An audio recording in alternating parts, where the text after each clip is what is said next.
The case of Whitney Hostler. Dayton is a city in Montgomery County, Ohio, United States, with a population of over 137,000. On July 27th of this year, Whitney Hostler was born into a dog family of 2 sisters. However, their parents' marriage was in trouble. 2 years after Whitney was born, tensions between her parents led to their separation. Due to the mother's health problems, full custody was given to the father, resulting in little contact with her growing up. Whitney was a cheerful and sociable girl. She had a strong creative instinct and loved to draw. Recognizing her talent, her father sent her to art school to hone her skills. Whitney's creativity was evident in all aspects of her life. As an adult, she loved to experiment with makeup and fashion, and even brought her creativity to home renovations. When Whitney was 12, her mother, Kimberly, improved and decided to move back in with her family. By then, Whitney's older sister, Chelsea, had grown up, got a job, and moved out of her father's house. Whitney, the youngest daughter, continued to live with her father. Kimberly wanted her daughters to live with her. However, reconnecting with Chelsea was difficult because she had her own life and did not feel the need for her mother's presence. But Whitney was interested in the idea of communicating with her mother. They began to see each other, went out, and became close. Eventually, Whitney moved in with her. For the next few years, she lived with her mother and continued to communicate with her father. At age 15, while in high school, Whitney met a boy named Randy Ryder. They were attracted to each other and gradually developed a romantic relationship. The relationship lasted for several years before Whitney introduced Randy to her parents and attended a family dinner at Ryder's. Their relationship was strong and they became inseparable. They finished school together, started working, and made plans to attend college. In 2017, Whitney discovered she was pregnant at the age of 22. Although the pregnancy was unplanned, the couple and their families took the news positively. The couple's parents were supportive, seeing the birth of their child as an opportunity to complete their family. Randy's parents, who were recently retired and had a lot of free time, offered to help the couple with childcare. Since Whitney and Randy needed to pursue their education and build their lives, they happily accepted Randy's parents' offer. The couple soon moved to St. Paris, a small town in Ohio with less than 2,000 residents, where Randy's family lived. For the first few months after moving in, while Whitney was pregnant, they lived in a one-room apartment and worked. After their daughter was born, they decided to move into Randy's parents. This move made their lives significantly easier, allowing them to balance school and work more effectively. It was also financially beneficial, as they did not have to spend a large portion of their income on rent. In addition, the grandparents were able to spend more time with their granddaughter. In addition to Randy's parents, his younger brother lived there as well. They all lived together as a large family. The friendly family supported each other, and everything seemed perfect. A quick note before we continue. As you know, on Uncover Eyes, we release new videos every other day. Many of you have reached out expressing a desire for daily content, so we've launched a new channel, also focused on real-life crime stories, called Secret Crime Mysteries. On the days we don't post videos on Uncover Eyes, we'll be uploading them on Secret Crime Mysteries. This means if you're looking for daily doses of astonishing real-life crime cases, don't hesitate to subscribe. Without further ado, let's dive into today's case. On October 1st, 2020, Randy visited the police station to report his Whitney disappearance. He stated that the last time he saw her was on the evening of September 30th, following an argument between them. After the fight, he went out to meet friends. The conflict continued with his mother, Valerie, but Randy did not stay to see how it resolved. He explained that he and Whitney had planned to spend the evening together, but she decided to stay home. A few hours later, his friends were supposed to pick her up in a car to go have fun together. Randy admitted that at the appointed time, his friend came for Whitney. However, she was not waiting in the driveway as they had agreed. The friend called her several times, but Whitney ignored the calls. He waited for her in the car near the house for some time, but then concluded that perhaps someone else had picked her up or her plans had changed. So he did not waste time and went to the party where he expected to meet her. When Randy arrived at the party, Whitney had not shown up, which worried him. He tried calling her several times, but she did not answer. Randy contacted his parents, who were home. They told him that Whitney had left shortly after him getting into a car with a friend. Randy's mother, Valerie, saw an unfamiliar car pull into the driveway and watched Whitney get into the car. However, she could not tell who was in the car or how many people were inside because the windows were tinted. Whitney stopped communicating after that and was never seen again. Randy waited another day, hoping she would be with friends. Randy tried to find out who Whitney had left with, but eventually decided to contact the police for assistance. Initially, the police were skeptical of Randy, as people close to the victim are often considered in such cases. However, Randy's story was supported by his parents and friends. Randy's parents saw him leave for the party without Whitney, and he stayed there until his mother told him that Whitney had left on her own. His mother corroborated Randy's story, verifying that he had been at the party when Whitney disappeared. The police contacted Whitney's mother to gather more information about her whereabouts. Whitney's mother insisted that Whitney wouldn't just run away, as she was a responsible mother devoted to her child and wouldn't leave for long. With this information, the case didn't seem to be a simple disappearance, leading the police to begin a search for Whitney. Then, a man noticed something unusual while hiking in the woods near Kaiser Lake in Ohio. At the bottom of a cliff, he saw a person lying face down.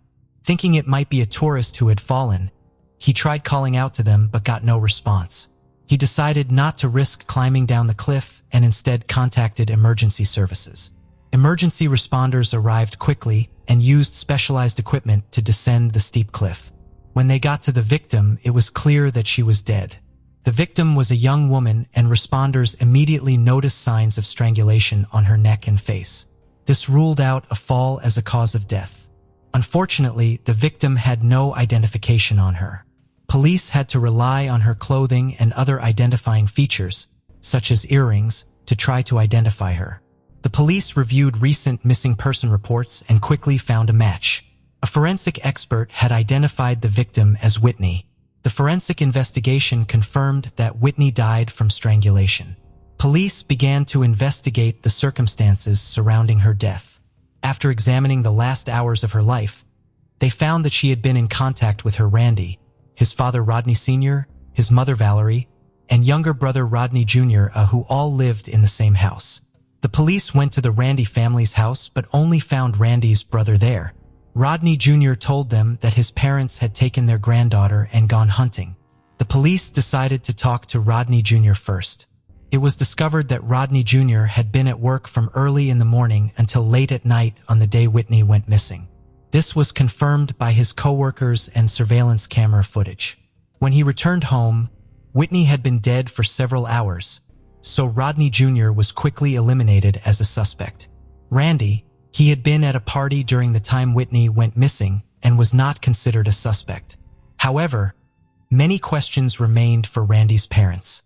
Randy's mother, Valerie, was the only witness to see the girl leave the house and get into an unknown car after their son left. But no one else saw this. Randy's parents returned home 6 hours later, covered in mud. They claimed they had gone deer hunting in the woods, although there was considerable doubt about this. Valerie was able to describe the car Whitney had been in before she disappeared, but they did not see the license plate or the driver and did not take it seriously. Randy's parents did not pay much attention to the car because they knew Whitney was supposed to be picked up and taken to a party.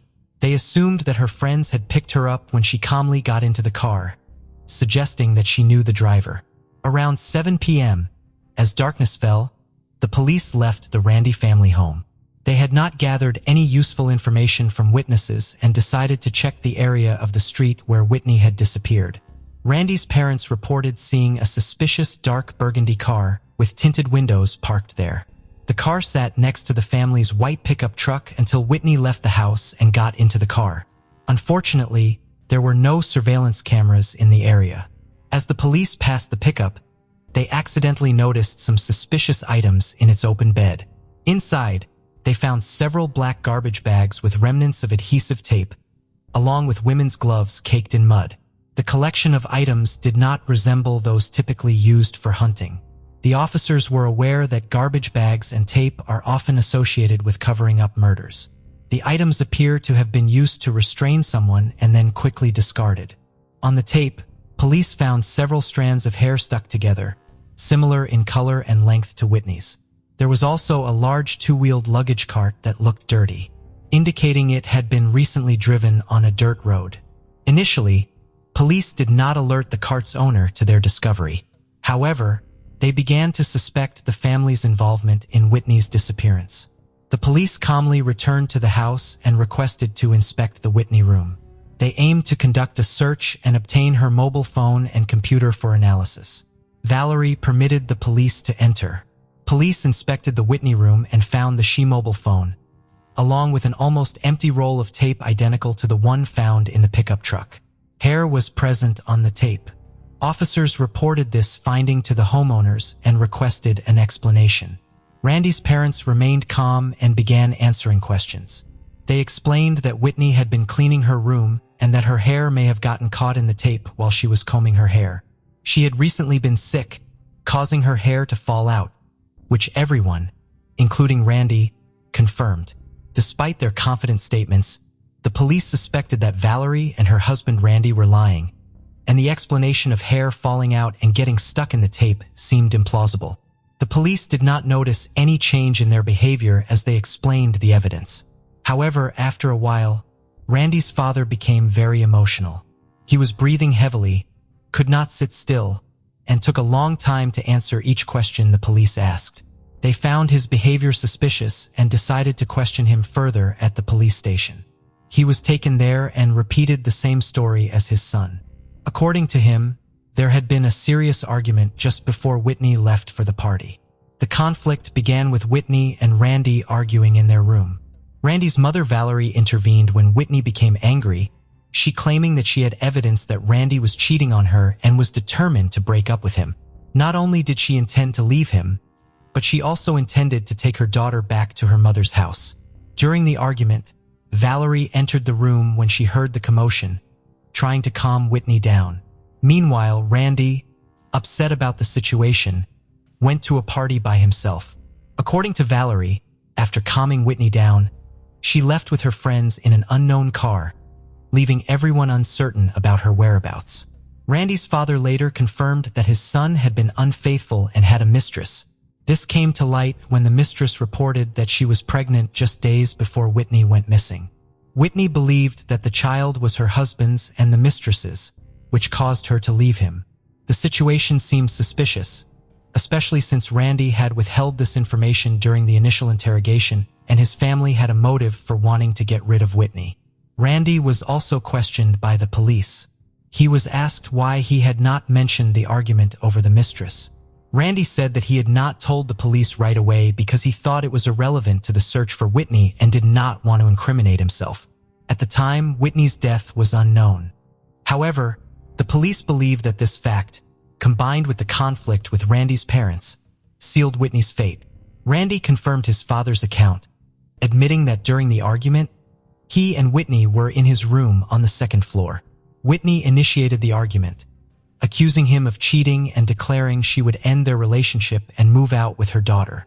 When his mother got involved, they continued the discussion loudly and went downstairs. Eventually, the argument subsided, but Randy heard some strange. A few minutes later, his father walked into Randy's room, clearly agitated, and made an unusual request. He asked Randy to leave the house for a few days and make public appearances so people would know where he was. Without questioning what had happened, Randy packed his things and went to see his friends, with whom he had planned to hang out that night. He never saw Whitney again. Randy's behavior seemed strange and the police were puzzled as to why he would leave the house at his father's request without asking about the situation downstairs. Randy explained that he was upset and distracted by problems with his mistress, so he trusted his parents. He assumed that his father was asking him to take a few days off so that Whitney could cool down after their argument. But because of their conflict, Randy did not look for her and left without her. Everyone at the party assumed that Whitney was not there because of their argument. No one suspected that she might have disappeared or been harmed. The party guests noticed Randy's sadness throughout the evening. He tried calling Whitney several times, but she did not answer. He did not really know what was wrong with her and thought that she was ignoring him because of their argument. However, Randy understood that she could not have simply disappeared. Even if they split, they still have many related issues to resolve, including child custody. Finally, Randy went to the police, and Whitney's body was later discovered at the bottom of a ravine. All evidence pointed to Randy's parents as the perpetrators, having killed Whitney on the first floor and then disposing of her body to make it look like a suicide. However, experienced forensic experts and police saw through the deception. The police informed Valerie, Randy, and his family that Whitney's body was not found. This was to emotionally shock them and to see how the suspects would react. After the news of the death was announced, the police noticed how Randy's family members reacted. Randy's father immediately became concerned, but not because he was sad about Whitney's death. It was clear that he was hiding something and was afraid of being found out. In response, the police decided to make a bold move. They showed Randy's father photos of the scene where Whitney was found. Upon seeing the horrifying images of his niece's mother's body, the man broke down, revealing his guilt. This psychological tactic helped expose his involvement. The man started speaking, stating that on the day Whitney disappeared, he was napping in the bedroom on the first floor. He was jolted awake by a loud, suspicious noise. The disturbance from the next room lasted for several minutes. Concerned, he got up to see what was happening. When he entered the adjacent bedroom, he found Whitney lying motionless on the bed, face up. A bag was tightly taped around her neck. Next to the bed, Valerie stood holding a roll of adhesive tape. The man reported being in shock, with the next few hours feeling like a blur. His wife told him that she was filled with rage upon realizing she would never see her granddaughter again, which led her to instinctively strangle Whitney. The man quietly assisted his wife in disposing of the body, acting mechanically. Before this, he had sent his son away to prevent him from witnessing the incident. After the son left, the man returned to the room where Valerie was trying to place the body in large plastic bags. He described himself as being in a strange state, silently watching in pain but unable to act. He remained in a stupor until his wife asked him to bring a two-wheeled cart and a large bag. After Valerie and her husband managed to pack Whitney's body, they loaded it into the back of a pickup truck. They returned to the house and stayed there for a while as Valerie decided where to dispose of the body. She chose a cliff near the lake. Since they couldn't leave Whitney's 2-year-old daughter alone in the house, they placed her in the back seat of the truck. They arrived at the location late at night. The child was asleep and unaware that her mother's body was being disposed of at that moment. The most tragic part is that Whitney's death was caused by people she considered close and trusted. After dumping the body, the couple gathered trash bags, duct tape, a bag, and a cart intending to dispose of the evidence later. The police later discovered the evidence, and they never had a chance to dispose of it. During the interrogation, Valerie remained calm and emotionless. While she was in another room, the police interviewed each suspect separately, and Valerie did not know that her husband had confessed until the very end. She still insisted that Whitney had left in an unknown car. However, Valerie's demeanor changed dramatically when police informed her of her husband's confession from the next room. No longer needing to pretend, she admitted to strangling Whitney, corroborating her husband's as the only person present at the time of the victim's death. Valerie could finally recount what happened on that fateful evening. According to the woman, a heated argument erupted between Whitney and Randy upstairs. When Whitney threatened to leave with the child, the woman intervened. Whitney became enraged, threatening to cut off all contact between the child and her grandparents. Valerie was terrified that Whitney would follow through on her threats. The thought of losing contact with her beloved granddaughter was unbearable. In a moment of desperation, Valerie lost control and attacked Whitney, strangling her. Valerie described the incident as a moment of insanity, claiming she never intended to kill Whitney. Despite this, the physical evidence suggested otherwise, with marks on Whitney's body indicating a violent struggle. Valerie claimed that they had argued. After the bag was placed around Whitney's neck, Valerie appeared in a doorway, dazed with shock. Valerie then ordered her husband to send Randy away to provide him with an alibi. Valerie's confession matched this account. She claimed that the attack occurred while she was emotionally distressed, implying that she did not realize what she was doing. This confession was particularly disturbing to the police, as the murder was committed in front of a child and the body was disposed of with the child present.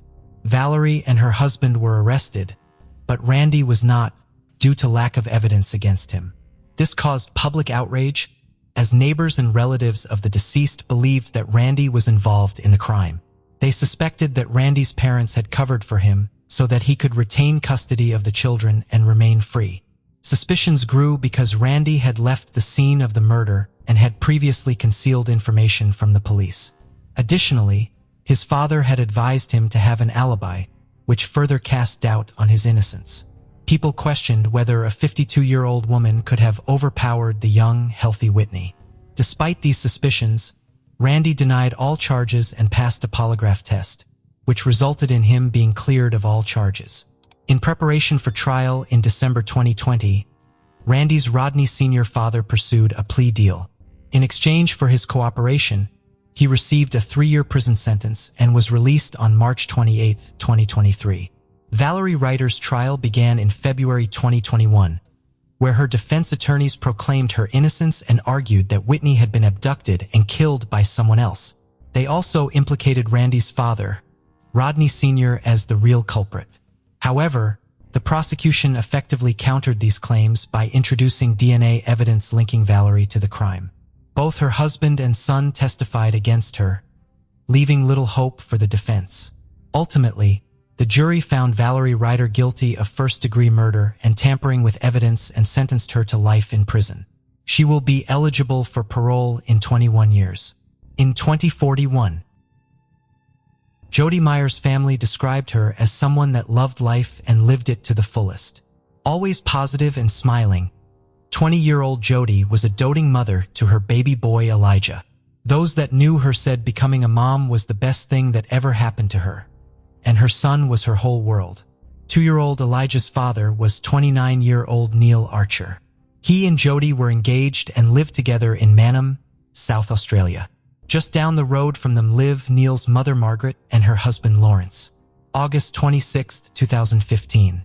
Jody and Neil were invited to Jody's stepfather's birthday party. Jody spent time with her family enjoying the barbecue and campfire. But Neil never emerged from the car and refused to engage in the celebrations or accept any of the food. He just sat in the car and waited for Jody. At around 7:30, 8 o'clock, Jody joined Neil and they both drove home together. 2 days later, Lucy, Jody's mother, got a text message from Jody's phone. The message said that she had left Neil and gone to stay with some friends while she sorted everything out. But she hadn't taken Elijah with her, and Lucy knew Jody would never have left her baby boy behind. Lucy replied to the message, but got no response back. She showed the message to her eldest daughter, and her reaction was the same as Lucy's. This wasn't Jody texting. They went straight to the police with their concerns. Detectives in the team at the Major Crime Squad agreed and felt it was highly unlikely that Jody would have just upped and left, especially without her son. As word spread about Jody's strange disappearance, her fiancé, Neil, and his mother, Margaret, started making pleas for her to come home. Neil and his mother, Margaret, told the police that they had seen Jody leave in a red car with a mystery couple. They said they didn't know the couple, but they hoped that they were looking after Jody while she took some space and time for herself. News outlets circulated images of the car, hoping for it to jog someone's memory. Several weeks would pass with still no sighting of or word from Jody. Searches were being conducted throughout the town and alongside the bank of the River Murray, but no clues turned up anywhere. A small glimmer of hope came when they looked into Jody's bank records and found that $250 had been withdrawn from her account at a nearby ATM machine. This $250 was the last of her savings, and just hours later her phone suddenly had credit in it before the message was sent to her mom, Lucy. Police set about obtaining any and all the footage they could from that street to see if they could spot Jody. While the police were working on this, Neil and Margaret were fast becoming a regular feature on the local news, and reporters were firing some tough questions at Neil. The more the pair spoke to the media and inserted themselves into the investigation, the more people started to question them. Jody's family had concerns about Neil from the get-go. They said he didn't fit in with the rest of the family and made no effort to do so. He never came across as someone that was a reliable and stable presence in Jody's life. Jody's brother-in-law Michael said that he was always a little off-center from everything. Jody's mother was also hesitant about the relationship from the beginning. She said she felt Jody made out to family and friends that she was happier than she actually was. At one point, Jody had said she could finally start to see what Neil was trying to do, which was take her away from her family. Neil's behavior became more controlling and manipulative.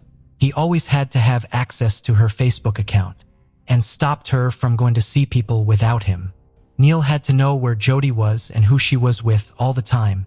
Another source of tension was Margaret Archer. Margaret was the mother of 4 boys. She raised her sons in Adelaide before moving to a housing estate in the small town of Manham, South Australia. Neil lived with her until his mid-20s. That was until he met Jody. Margaret adored Neil and her grandson Elijah, but she showed very little care for Jody. It's said that Margaret would often take Elijah inside and lock Jody out of the house, keeping him from her.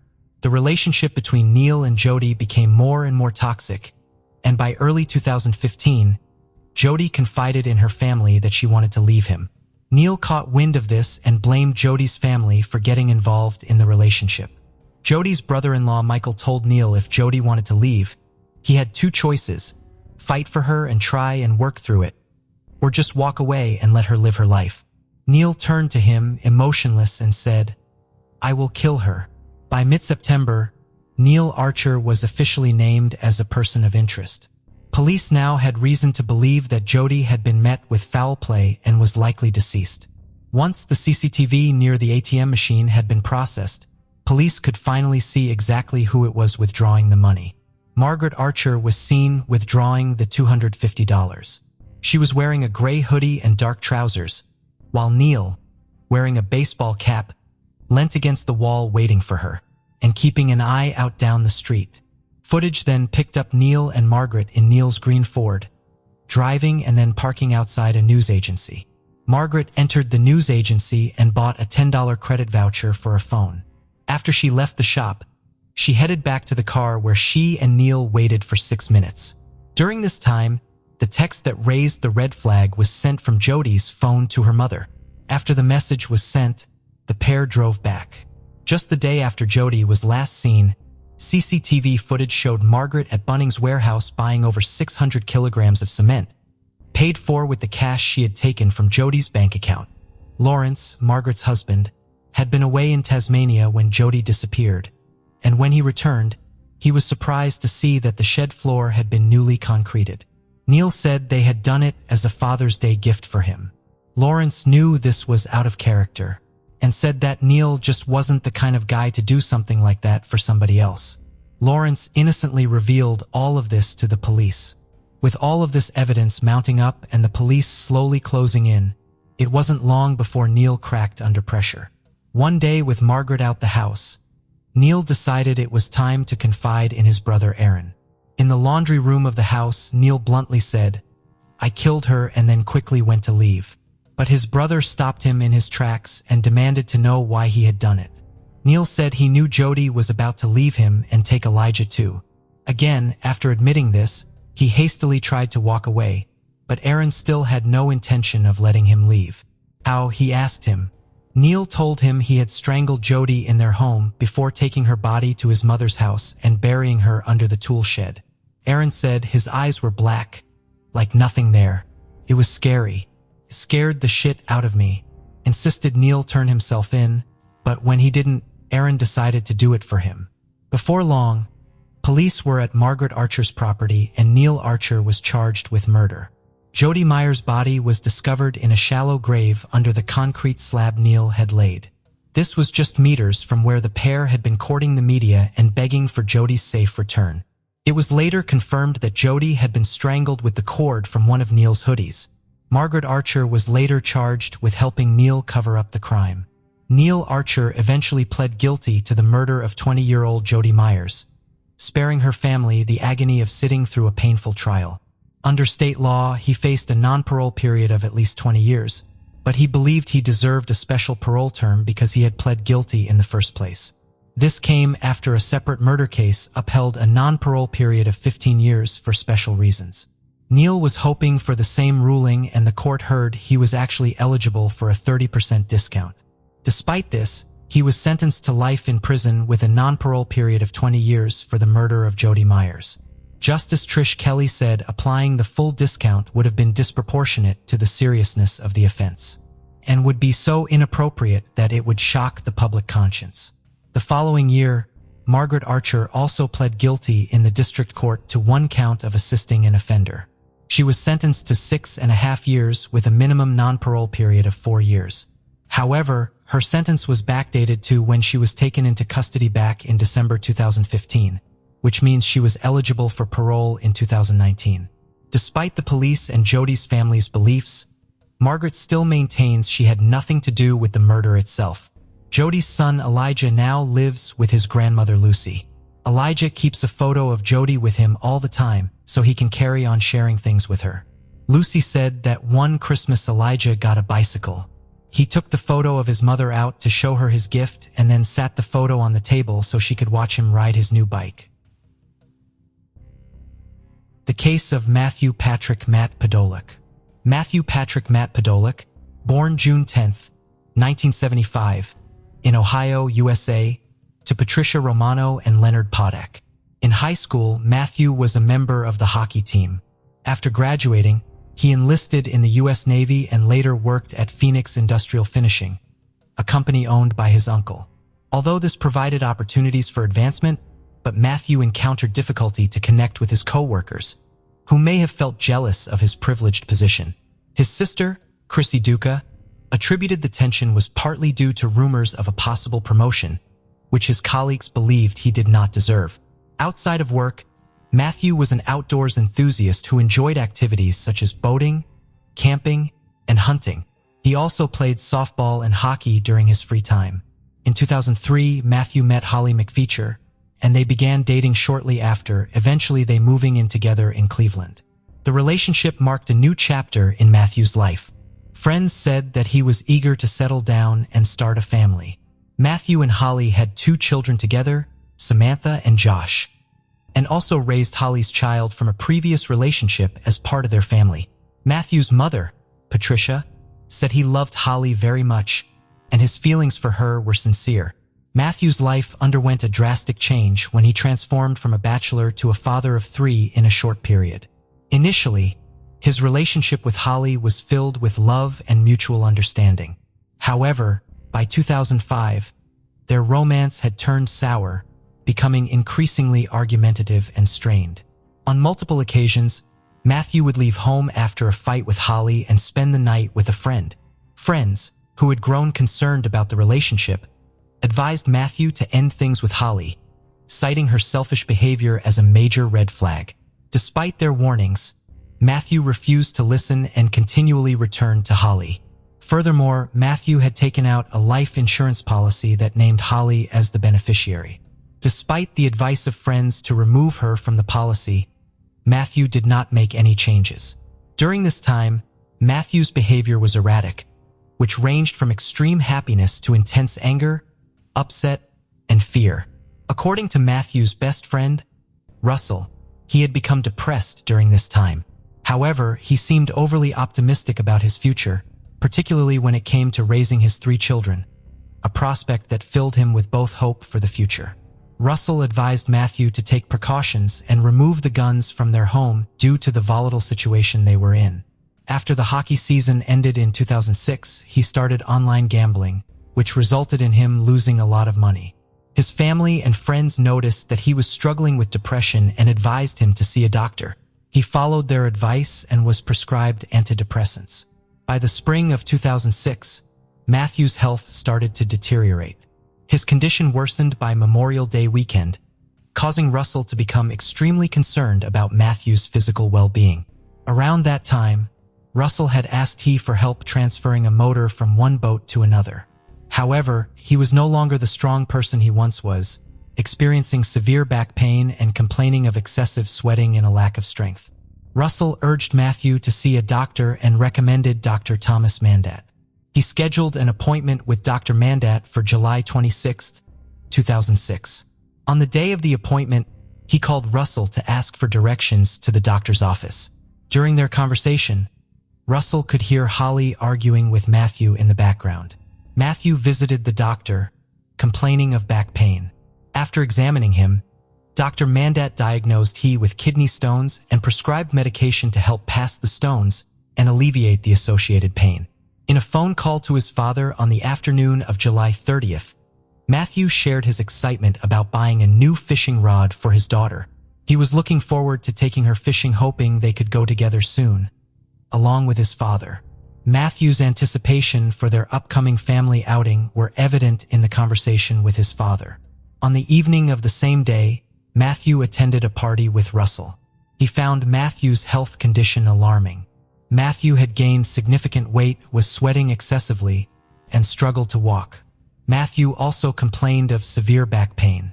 Later that evening, Matthew's condition worsened, and Holly became concerned. She called 911 and then contacted Matthew's father, informing him that something was wrong with his son. Matthew's father had a brief phone conversation with him and found he to be confused and very distressed. Matthew was rushed to the emergency room at Parma General Hospital, where doctors suspected he was experiencing organ failure. Tests revealed that Matthew's kidneys had failed and he was suffering from metabolic acidosis, a condition where the blood becomes highly acidic.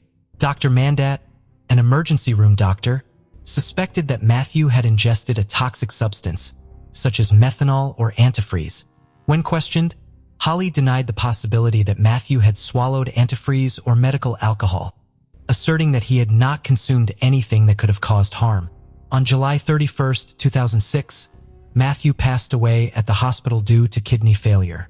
According to Dr. Mandat's testimony, Matthew's death was not caused by respiratory problems, as metabolic acidosis typically is. Instead, Dr. Mandat explained that ethylene glycol can also cause this condition. After Matthew's death, his family and friends were overcome with grief, but Holly seemed unaffected. In the days that followed, her friend Rebecca Vega tried to offer support and accompanied her to the funeral home. However, Vega noticed that Holly did not feel sad at all. At the wake, Matthew's father had to ask Holly to join the family in the main room to receive visitors, and even then, she appeared to be unfeeling and indifferent. Russell recalled that Holly acted like it was a normal gathering, showing no signs of grief. The day after Matthew's death was particularly telling. Holly used Matthew's bank card to withdraw money from an ATM and wrote checks in his name, draining his bank account. When Matthew's mother reported Holly's suspicious behavior to the police, Holly was arrested and charged with 2 counts of forgery. She later agreed to restitution and was placed on probation for 1 year. Holly was the beneficiary of Matthew's life insurance policy. Although the policy was relatively small and she received only $10,000 after his death. 2 weeks later, her friend Rebecca visited Holly and noticed various cleaning supplies, including what appeared to be solvents, left out in the open. Since there were small children living in the house, Rebecca found this absurd and asked Holly about it. She calmly explained that one of the items was antifreeze, which Matthew used to winterize his boat. However, Russell disagreed with this and stated that Matthew's boat had not been operational since its engine broke down in 2004 or 2005. Holly's demeanor after Matthew's death raised concerns with others. For example, she had an intimate relationship with Michael Gima, a Cleveland police officer who would often visit her home for coffee. Michael had known Holly since 2002. One day, Michael called Holly to ask if he should come to her house at this time. She replied that there was no need to worry about it anymore because Matthew died last week without showing any emotion. She attributed Matthew's death to kidney issues and pain from playing hockey, but her tone came across as careless and heartless. Following Matthew's death, his belongings were removed from the house. Holly asked a friend to erase some content from Matthew's computer and then cut up his clothes to make a quilt. 6 weeks after Matthew's passing, Holly began dating Charles Liffam, a Cleveland police officer. Initially, She told Charles that Matthew had died from kidney failure. However, after the autopsy report was released in January 2007, she changed her story. The autopsy revealed that Matthew had an unusually large amount of ethylene glycol in his system, the key ingredient in antifreeze. Later, Holly told Charles that Matthew might have intentionally taken something to end his life. The autopsy report confirmed that Matthew died from chronic ethylene glycol intoxication, but the coroner was unable to determine how or why he ingested the substance. It's worth noting that Holly told Charles that she didn't know what antifreeze was. Holly also provided conflicting explanations for Matthew's death, telling friend Sean Walsh that Matthew had died in an industrial accident. She also said that one of his co-workers might have poisoned him out of envy due to his connection to the boss. However, Matthew's family suspects that the truth behind his death may have been caused by someone close to him. This skepticism is partly due to Holly's indifferent attitude at the funeral, which contrasted with claims from Holly's sister that she had been crying in the car beforehand. During the investigation, detectives discovered 2 bottles of antifreeze in the garage of the house Holly had relocated from, which they took into evidence in 2007. The findings were recorded in a police report. Later in 2007, after parting ways with Charles, Holly met Jameson Kennedy while working at a bar. As they started dating, Holly chose not to share any details about Matthew's death with Jameson. However, Jameson has a troubled past with multiple convictions and struggles with addiction. One evening in September 2008, Holly and Jameson were together, consuming alcohol and Take Action intimate. According to Jameson, Holly became emotional. She began crying and confided in him about Matthew's death. She expressed her desire to leave Cleveland and put the past behind her, confessed to putting something in Matthew's drinks that made him ill and ultimately led to his death. However, Jameson was unsure if she was telling the truth. Seeking advice, Jameson met with his friend Santiago Feliciano, a lawyer, and shared Holly's confession with him. Santiago recommended that Jameson report this information to the authorities if he believed it to be true. Jameson then called Holly to discuss her earlier confession, unaware that their conversation was being recorded. He hoped she will turn herself in and admit that she is the one who caused Matthew's death. Instead, Holly vehemently denied ever harming Matthew, claiming Jameson was misinterpreting her. The conversation between Holly and Jameson caused a rift in their relationship. Jameson began to suspect that Holly was cheating on him. On November 8, 2008, Jameson went to her house to confront her. Feeling threatened, Holly called the police. When the officers arrived, Jameson attacked them and was subsequently arrested and charged with assault. Jameson was sentenced to 10 years in prison after being found guilty of assaulting officers. Following his arrest, he informed the police about a confession he'd have heard from Holly, reportedly linking her to the death of Matthew. This added to the evidence of Holly's involvement in Matthew's death.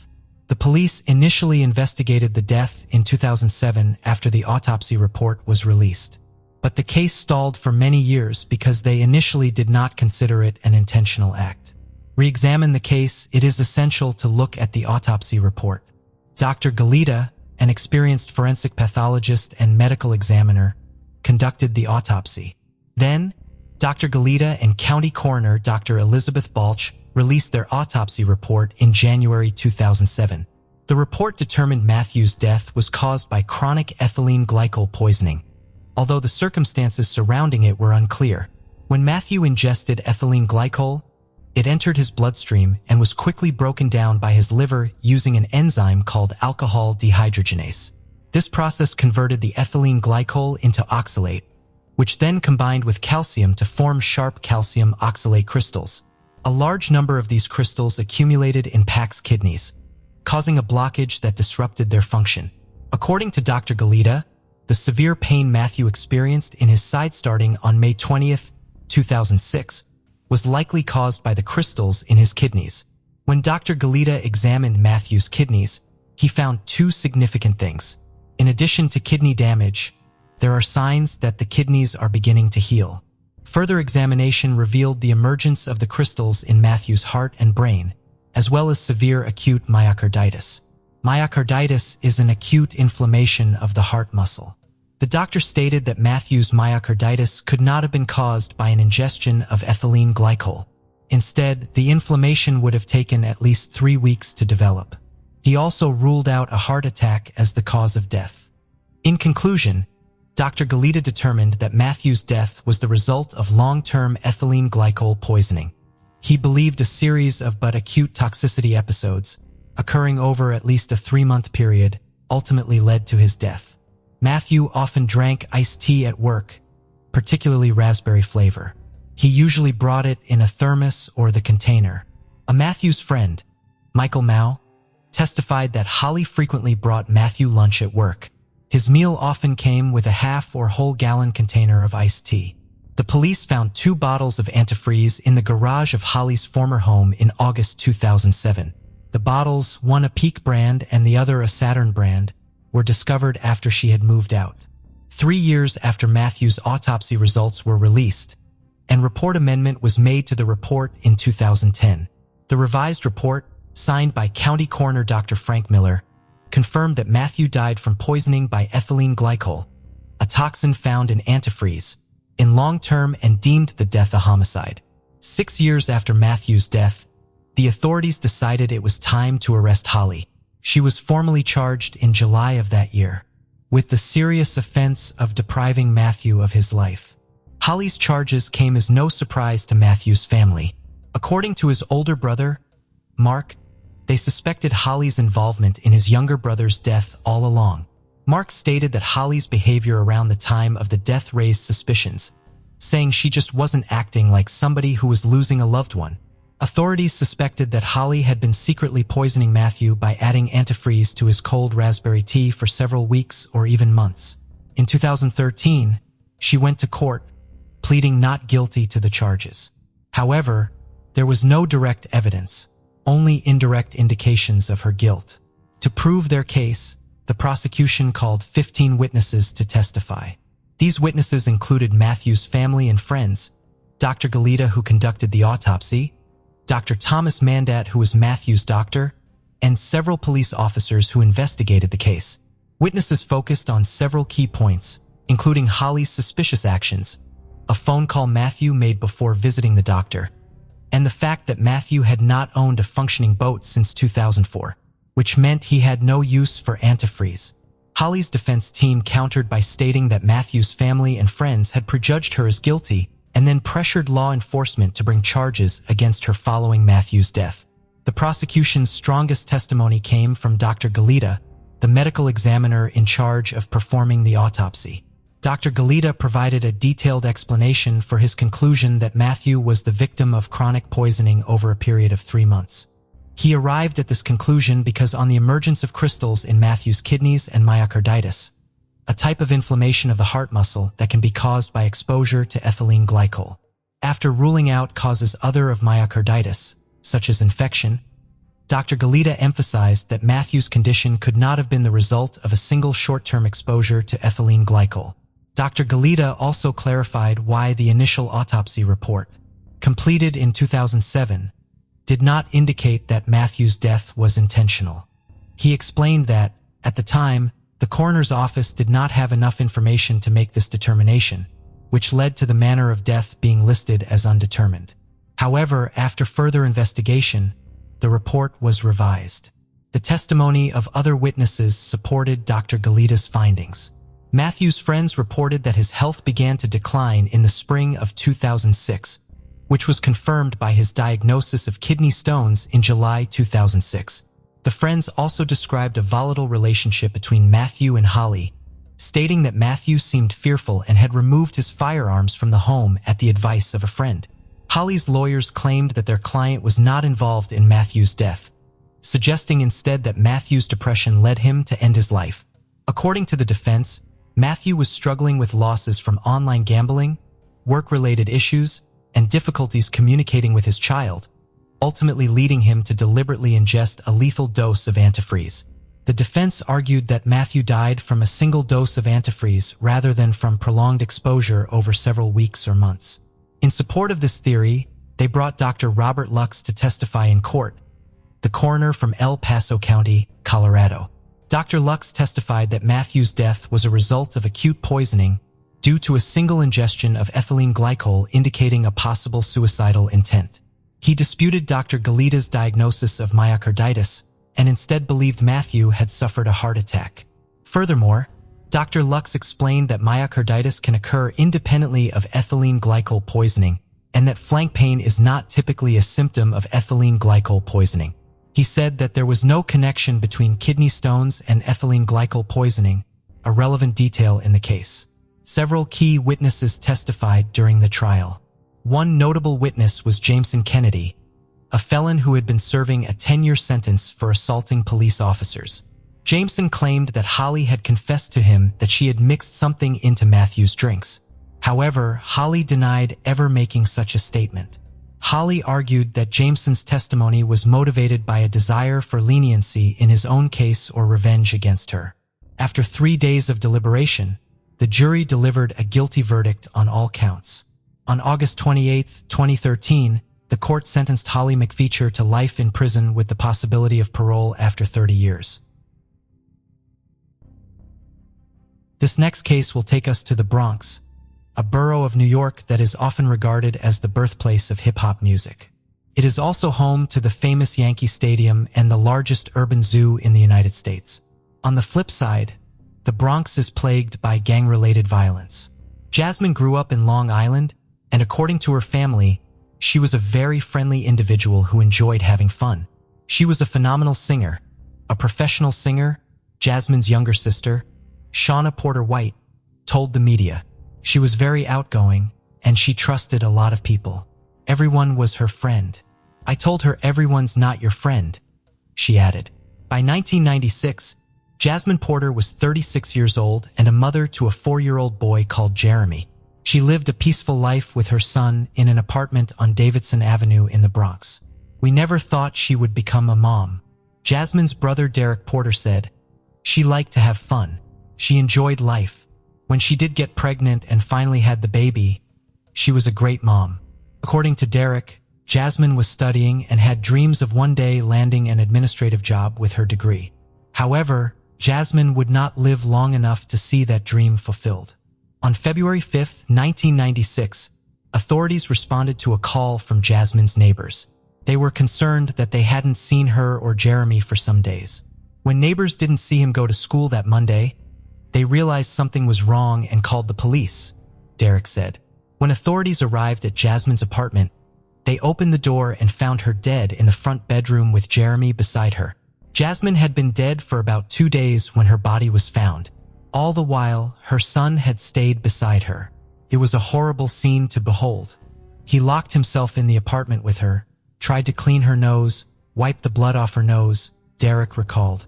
You know, the bond between mother and son is huge. He didn't leave her side, he added. It was discovered that Jasmine had been sexually assaulted and then strangled to death. This was obvious from the severe trauma she suffered to the neck. Authorities declared her death to be a homicide. This was corroborated by Jeremy, who had watched his mother die in front of him. The son indicated there was a man sitting on top of his mother and that the man was naked, said Detective Robert Klein, a homicide investigator that had worked on the case. He stated that he tried to help her, but the killer was too heavy and that the man yelled at him to get away.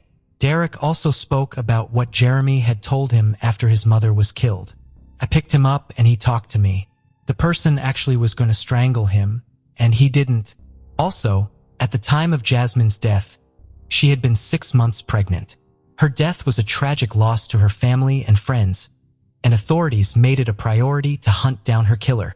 But after several weeks of interviewing people, the investigators found nothing. They were not closer to solving the case, and it was frustrating. The case went cold, and it seemed Jasmine's killer had gotten away with the crime for good. In early 2021, Detective Robert overheard a robbery suspect speaking about Jasmine's murder. This had been during a jailhouse call.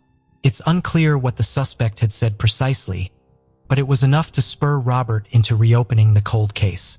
"But in the interim, I got a hold of the case file," Detective Robert said. "I started tracking down people interviewed back in '96, and I also got a hold of the forensic biology report. It soon came to the detective's attention that scrapings taken from underneath Jasmine's finger had never been tested. This was because the technology to carry out such tests had not been available at the time of the murder.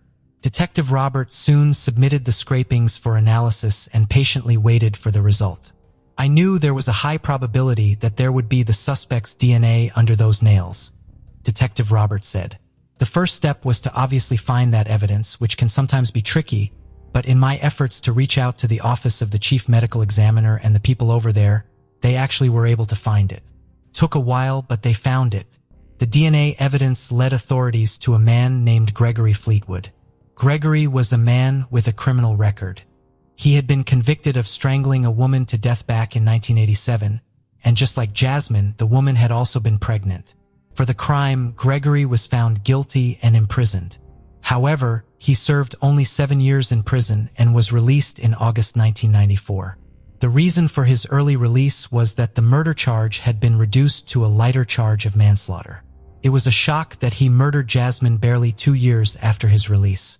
Gregory's DNA was also linked to many other violent crimes of sexual assault, which took place over the years. One of these had taken place a month after Jasmine's murder, and as a matter of fact, it was right next door to where Jasmine lived. Gregory was soon arrested at his apartment in the Williams Bridge section of the Bronx, and was charged with murder. After Gregory was taken into custody, he maintained his innocence by insisting that he had never met Jasmine before and had no hand in her death. He basically denied ever having known the victim, ever having interacted with her, and said that if for some reason his DNA was on her, that's a mistake that we made, Detective Robert said.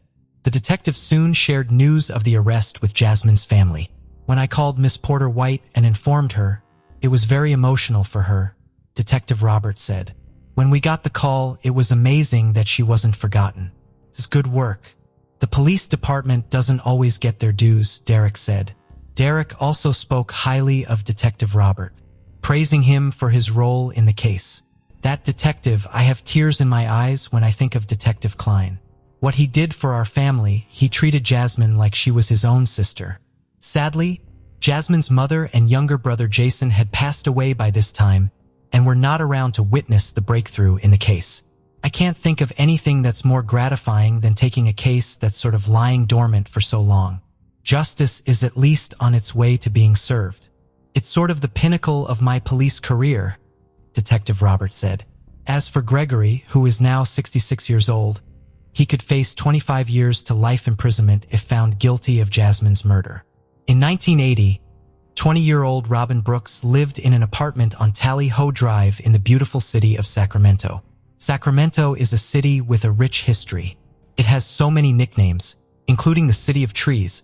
Following the discovery of gold in the area back in the 18th century, gold seekers came in large numbers to mine the precious metal. At present, Sacramento is famous for its extensive and vibrant agriculture. Robin was born in Fort Lee, Virginia, but lived most of her life in Highland, New York. She was carefree, fun-loving, and well-loved by her family. She didn't have fear, not like I had. Maria Eric, Robin's elder sister, had said. It was more anxious, a little more careful. When Robin was around the age of 19, she decided to move to Sacramento with Maria. She had always longed to experience something new, and moving to Sacramento seemed perfect. In the new city, the two sisters settled in quite nicely. At the time, Maria was romantically involved with a man named Norbert Holston. Norbert was known for his anger issues, and this ugly side of him put a strain on his relationship with Maria. It also affected his relationship with Robin, which contributed to why the two sisters chose to live separately. However, Maria wasn't comfortable with her sister living alone. She worried for her safety, but when she made her concerns known to Robin, it only led to an argument. I was the older sister, and I always felt like I was her protector. When she came out here, she was just having fun. She was 20, Maria said. Robin worked at a donut shop off Kiefer Boulevard, a few blocks from where she lived.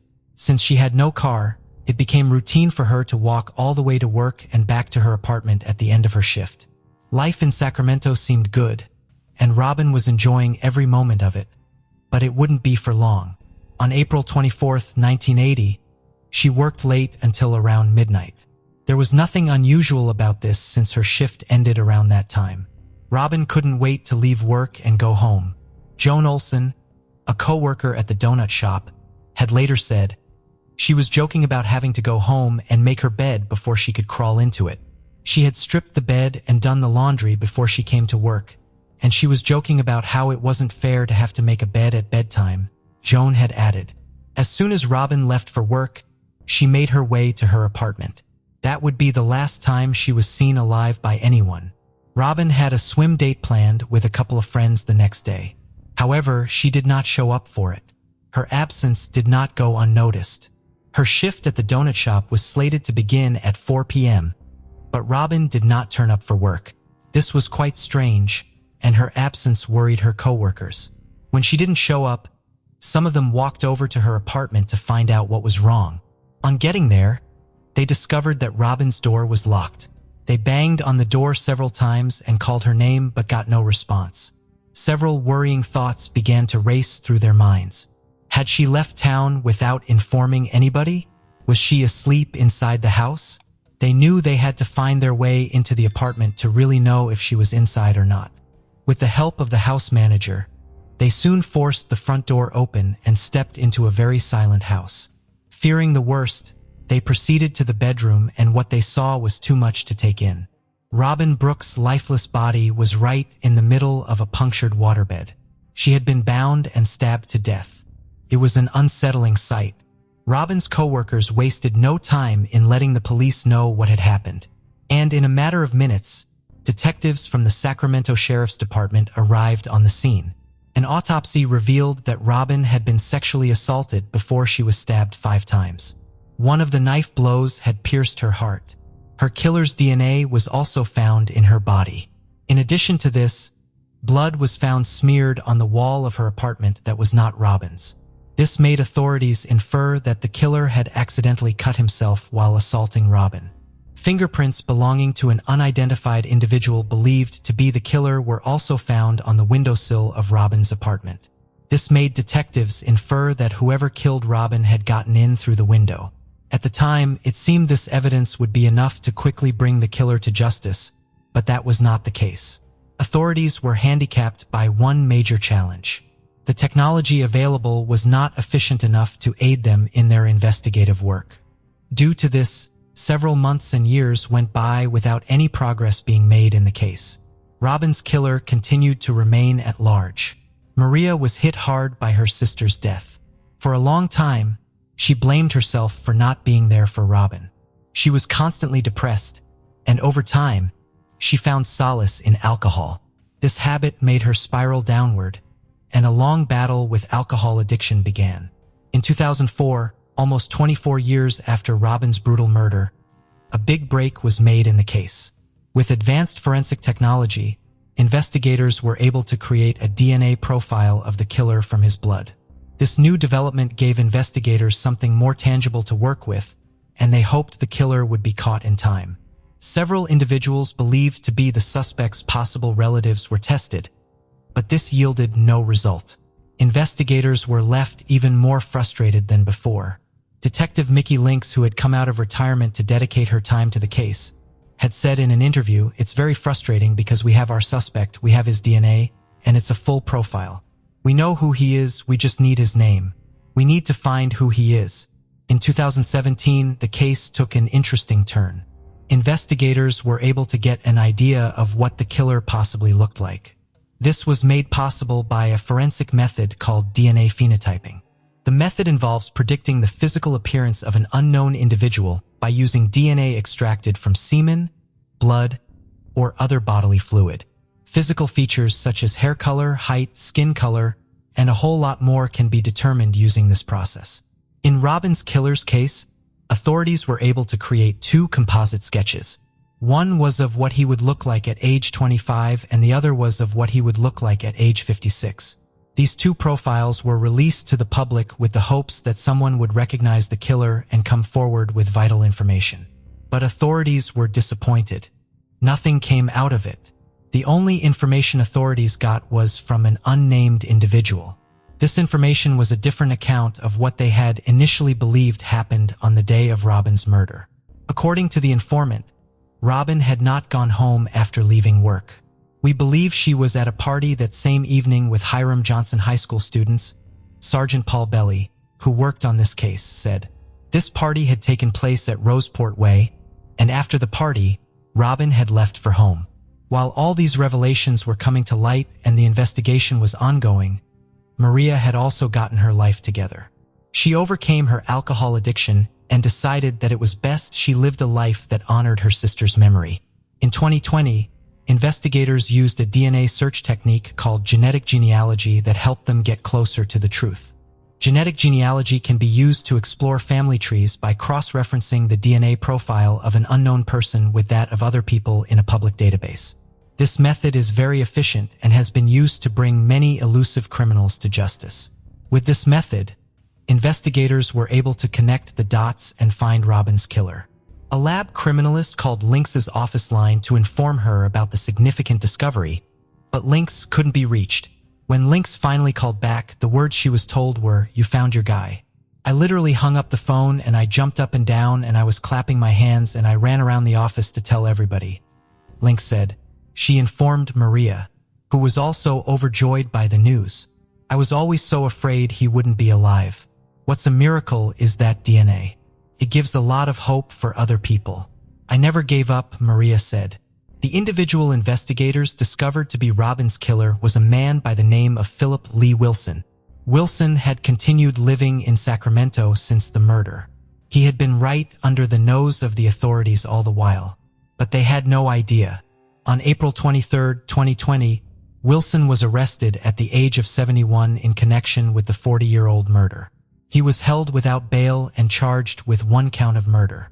Wilson maintained his innocence and the case went to trial. The trial took place nearly 2 years after his arrest. Prosecutors presented evidence that Wilson's DNA was a perfect match to the blood smeared on Robin's apartment wall back in 1980. The fingerprints found on the apartment's windowsill also matched his. According to prosecutors, Wilson snuck into her apartment through a window while she was sleeping. He bound her, sexually assaulted her, and killed her with a knife. Wilson's attorney, Thomas Klinkenbeard, did not dispute that the DNA was Wilson's. However, he argued that Wilson and Robin had known each other and they had had consensual intercourse on the day of the murder. Klinkenbeard also gave a reason as to why Wilson's blood had been found in Robin's apartment. The reason he gave was that Wilson had suffered a workplace injury. In addition to all this, Klinkenbeard then blamed Robin's murder on Maria's ex-boyfriend, Norbert. He described Norbert as a volatile and hot-tempered man who Maria had been afraid of. He made it known to the court that in the days leading to Robin's murder, both Norbert and Maria had gotten into an argument, and the situation had escalated, with Norbert threatening to kill both Maria and Robin. Klinkenbeard believed that Norbert had lived up to his threat by killing Robin. Well, Maria's testimony rendered this claim invalid. She told the court that Norbert had been with her the night of the murder. Norbert himself was not available to give testimony in court because he had died many years ago. After the trial, which lasted 10 days, the case was reviewed by the jury. On March 9, 2022, which was Wilson's 73rd birthday, they reached a verdict that he was guilty of the murder charge. This decision was made after the jury had initially failed to reach an agreement. More than a month after Wilson was convicted, he was sentenced to life imprisonment without parole. Maria was relieved and elated by the news. It was much needed closure after many years. "I feel like I can go on with my life now.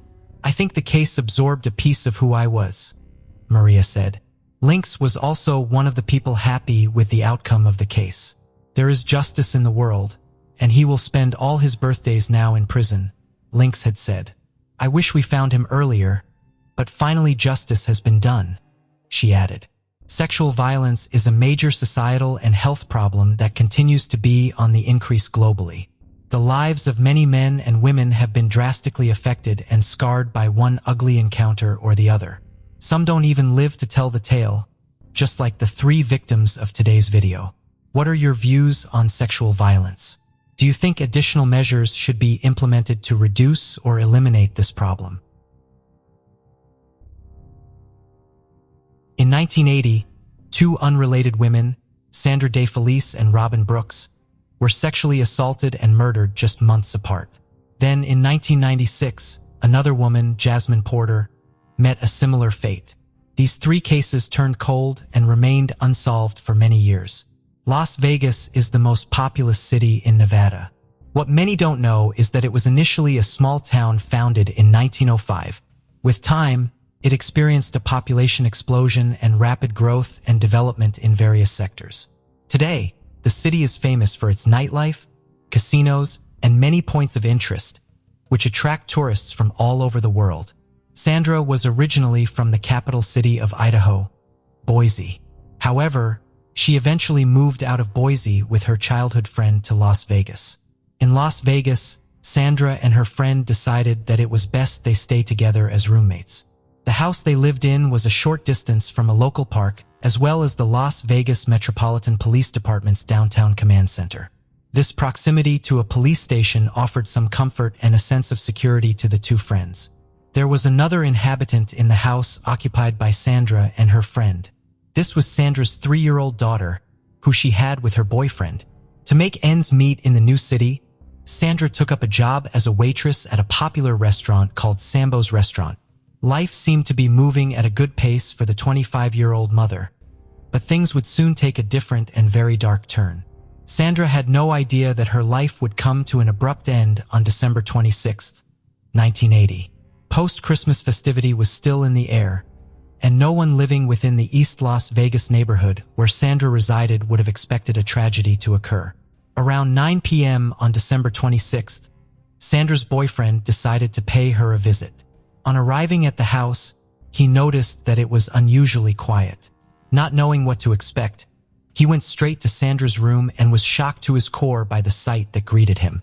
Lying face up on the bed was Sandra. She was dead and the walls were splattered with her blood. Her agitated boyfriend immediately sprung into action and called the police to report the incident. And in a matter of minutes, police officers from the Las Vegas Metropolitan Police Department arrived. They determined that Sandra had been sexually assaulted, stabbed, and strangled to death. Sandra's daughter, who had gone to stay with her grandparents at the time, had not been around to witness the terrible scene. Sandra's family was devastated when they were given the news of her death. Investigators immediately commenced an investigation. Sandra's roommate was questioned, and she revealed that she had seen Sandra alive barely 2 hours before her death. At the scene of the murder, investigators were able to collect several dark hairs. They had been found on Sandra's stomach and were believed to belong to her killer. Sandra herself was blonde, so the dark hairs stood out. In addition, investigators also got their hands on several other items of evidence, and one of these included a drinking glass containing Kool-Aid. Upon further analysis, a fingerprint was discovered on the drinking glass, and it was not long before a match was found. The fingerprint belonged to a man by the name of Paul Newtall. He was immediately named as a person of interest. The investigation was moving quickly, and it seemed the authorities were making headway. However, they ended up being disappointed. Paul was brought in for questioning, but there was nothing tangible detectives could use to pin him to the murder. As it turned out, Paul was a close friend of Sandra's roommate. According to the roommate's explanation to the detectives, Paul had been at their residence the morning of the murder. She further explained that Paul had asked her to let him sleep in the house because he had nowhere else to go. She had declined, and her reason was that Sandra did not know him well. However, she later invited Paul in to wait for her while she got ready for work. She had told him they would leave together when she left the house. During this time, Paul helped himself to a glass of Kool-Aid. This perfectly explained why his fingerprint had been found on the drinking glass. The roommate also said that after she had gotten ready for work, she and Paul had then left the house. With this revelation, authorities had no choice but to let Paul go. He was deemed an innocent man. Authorities had no further leads after this, and as time went by, the case grew cold. It wasn't until February 2021 that the case would be reopened again. This reopening was prompted by a call from Sandra's daughter to the police department. She had asked for an update about her mother's death, and investigators decided it was high time the case was revisited. Upon a review of that investigation in conjunction with our DNA forensics lab, they were able to determine that there was additional evidence that could be submitted for processing using new DNA technology, Lieutenant Jason Johansson, who had investigated the case, said. The additional evidence that was submitted for testing was DNA that was found under Sandra's fingernails. This DNA had never been tested, and it proved to be the clue detectives needed to crack the case. The DNA was a match to a man, and this was none other than Paul Newtall.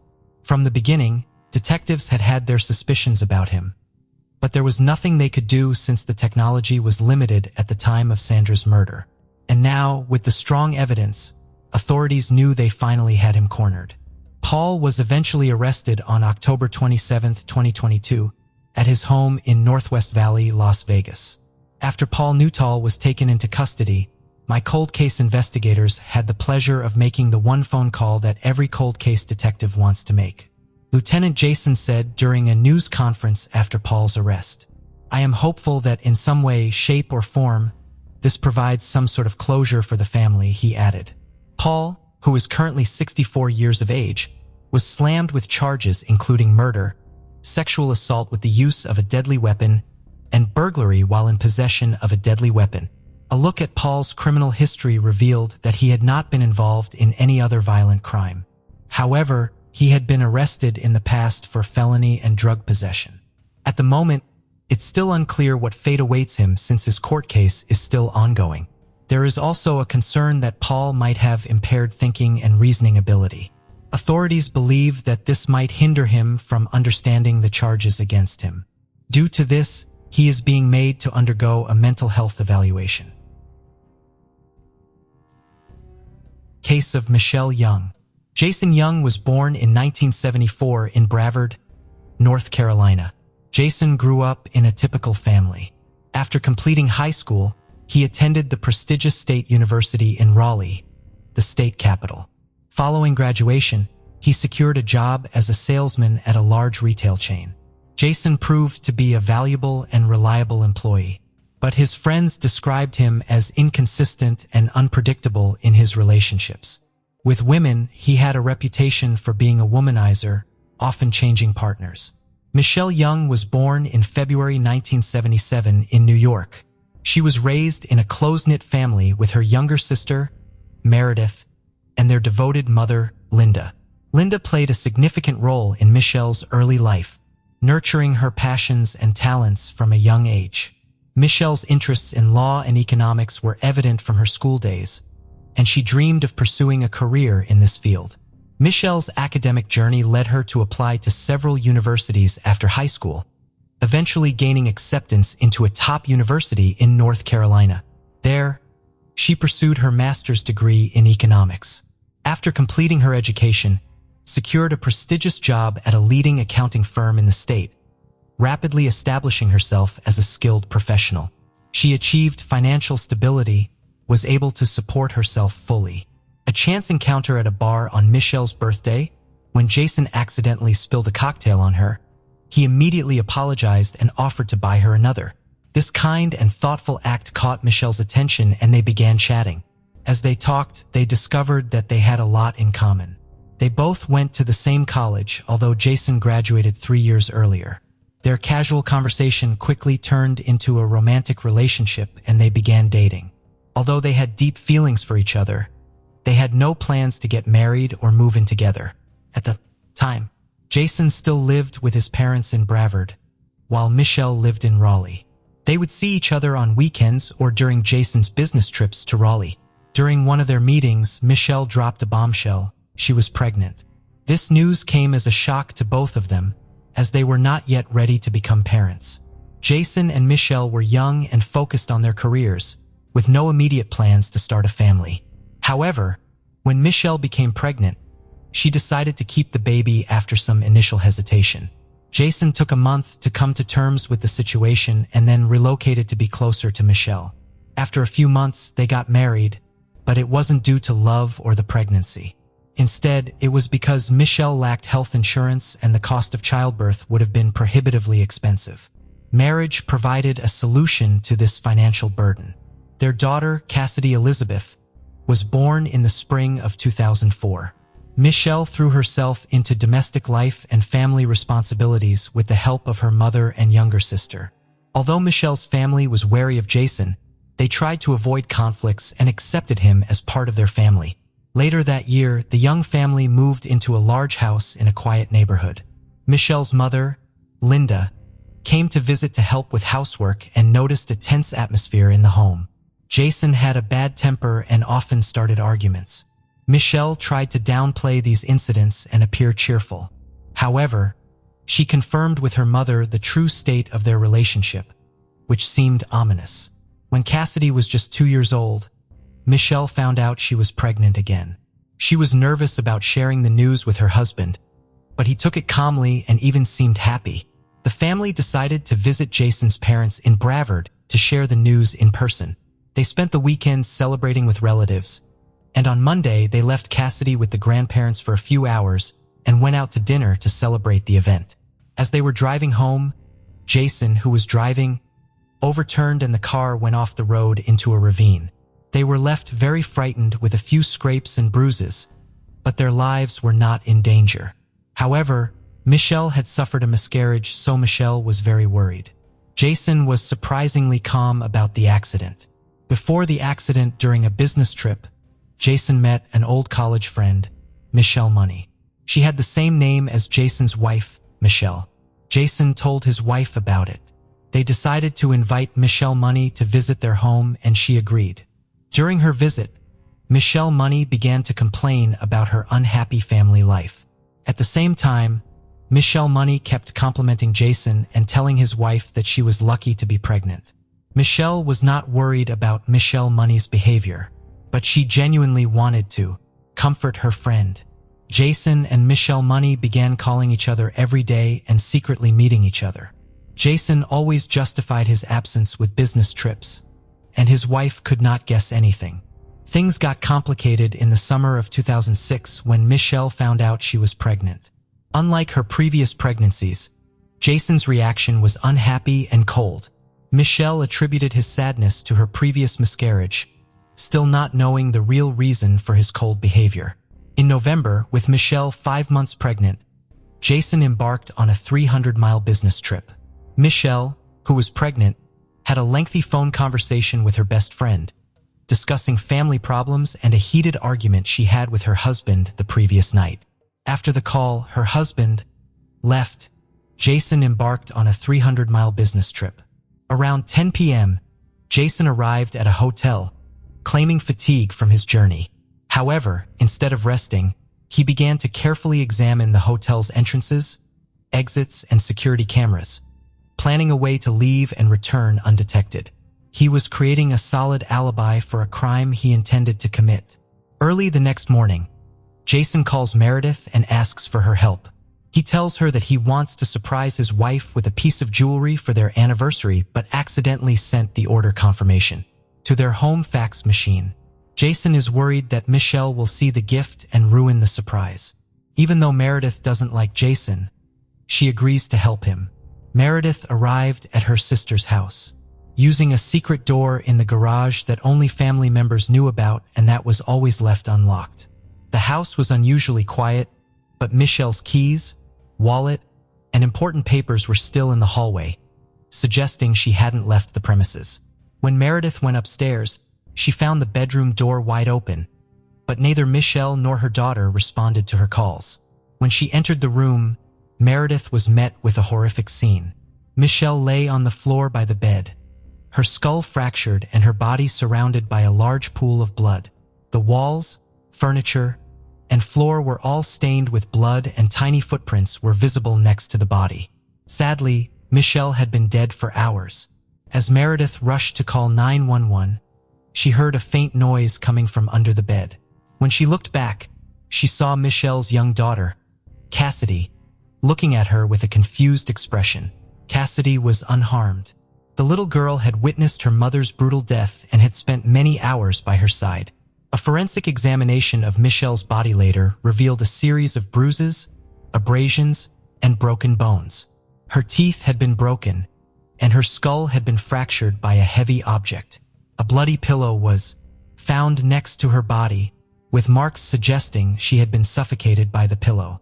The murder investigation revealed some crucial facts. First, nothing was stolen from the house, indicating that the killer's sole intention was to murder the Michelle. Furthermore, there were no signs of forced entry or broken locks, suggesting that the perpetrator had a key or knew about a secret door that only family members were aware of. Normally, Jason would be the prime suspect, but in this case, Jason seemed to have a solid alibi. He claimed to have checked into the hotel and not left until the morning, then attended a business meeting. Hotel records confirmed that he used a key card to enter and exit the room. However, upon closer inspection, investigators discovered several irregularities in Jason's alibi. A hotel employee found the fire escape open and propped up with a rock. When investigators reviewed surveillance footage to determine who had propped up the rock, they discovered that the camera had been deliberately disabled on the night of the murder. Jason's room was last recorded about half an hour after he checked in. The strange events continued. Later that night, a man resembling Jason stopped at a gas station between the hotel and the crime scene. When asked to show identification as required by the station's rules, he refused, paid with cash, and hastily left without waiting for his change. The on-call attendant identified Jason, but he denied any involvement, claiming that he had spent the night in the hotel room. His actions, however, raised suspicion. On the day before the tragedy, Jason had made more than 24 calls to his wife, Michelle, and 5 more to his mistress, Michelle Money, each lasting less than 15 seconds, suggesting he was in a state of panic. Notably, these calls were made outside the hotel, contradicting his claim that he had been in the room all night. Additionally, Jason was late for a scheduled business meeting with his partners and appeared distracted.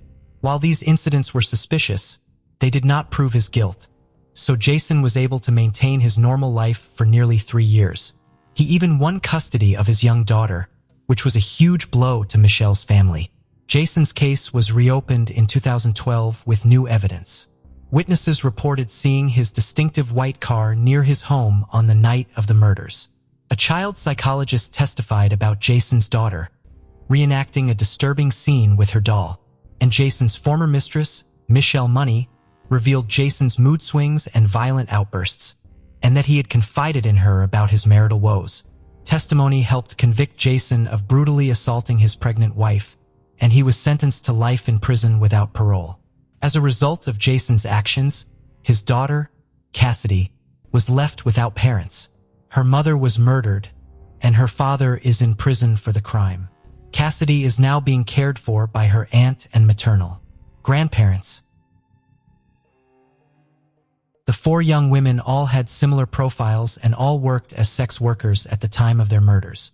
The bodies were found packaged into various types of receptacles and dumped across the region.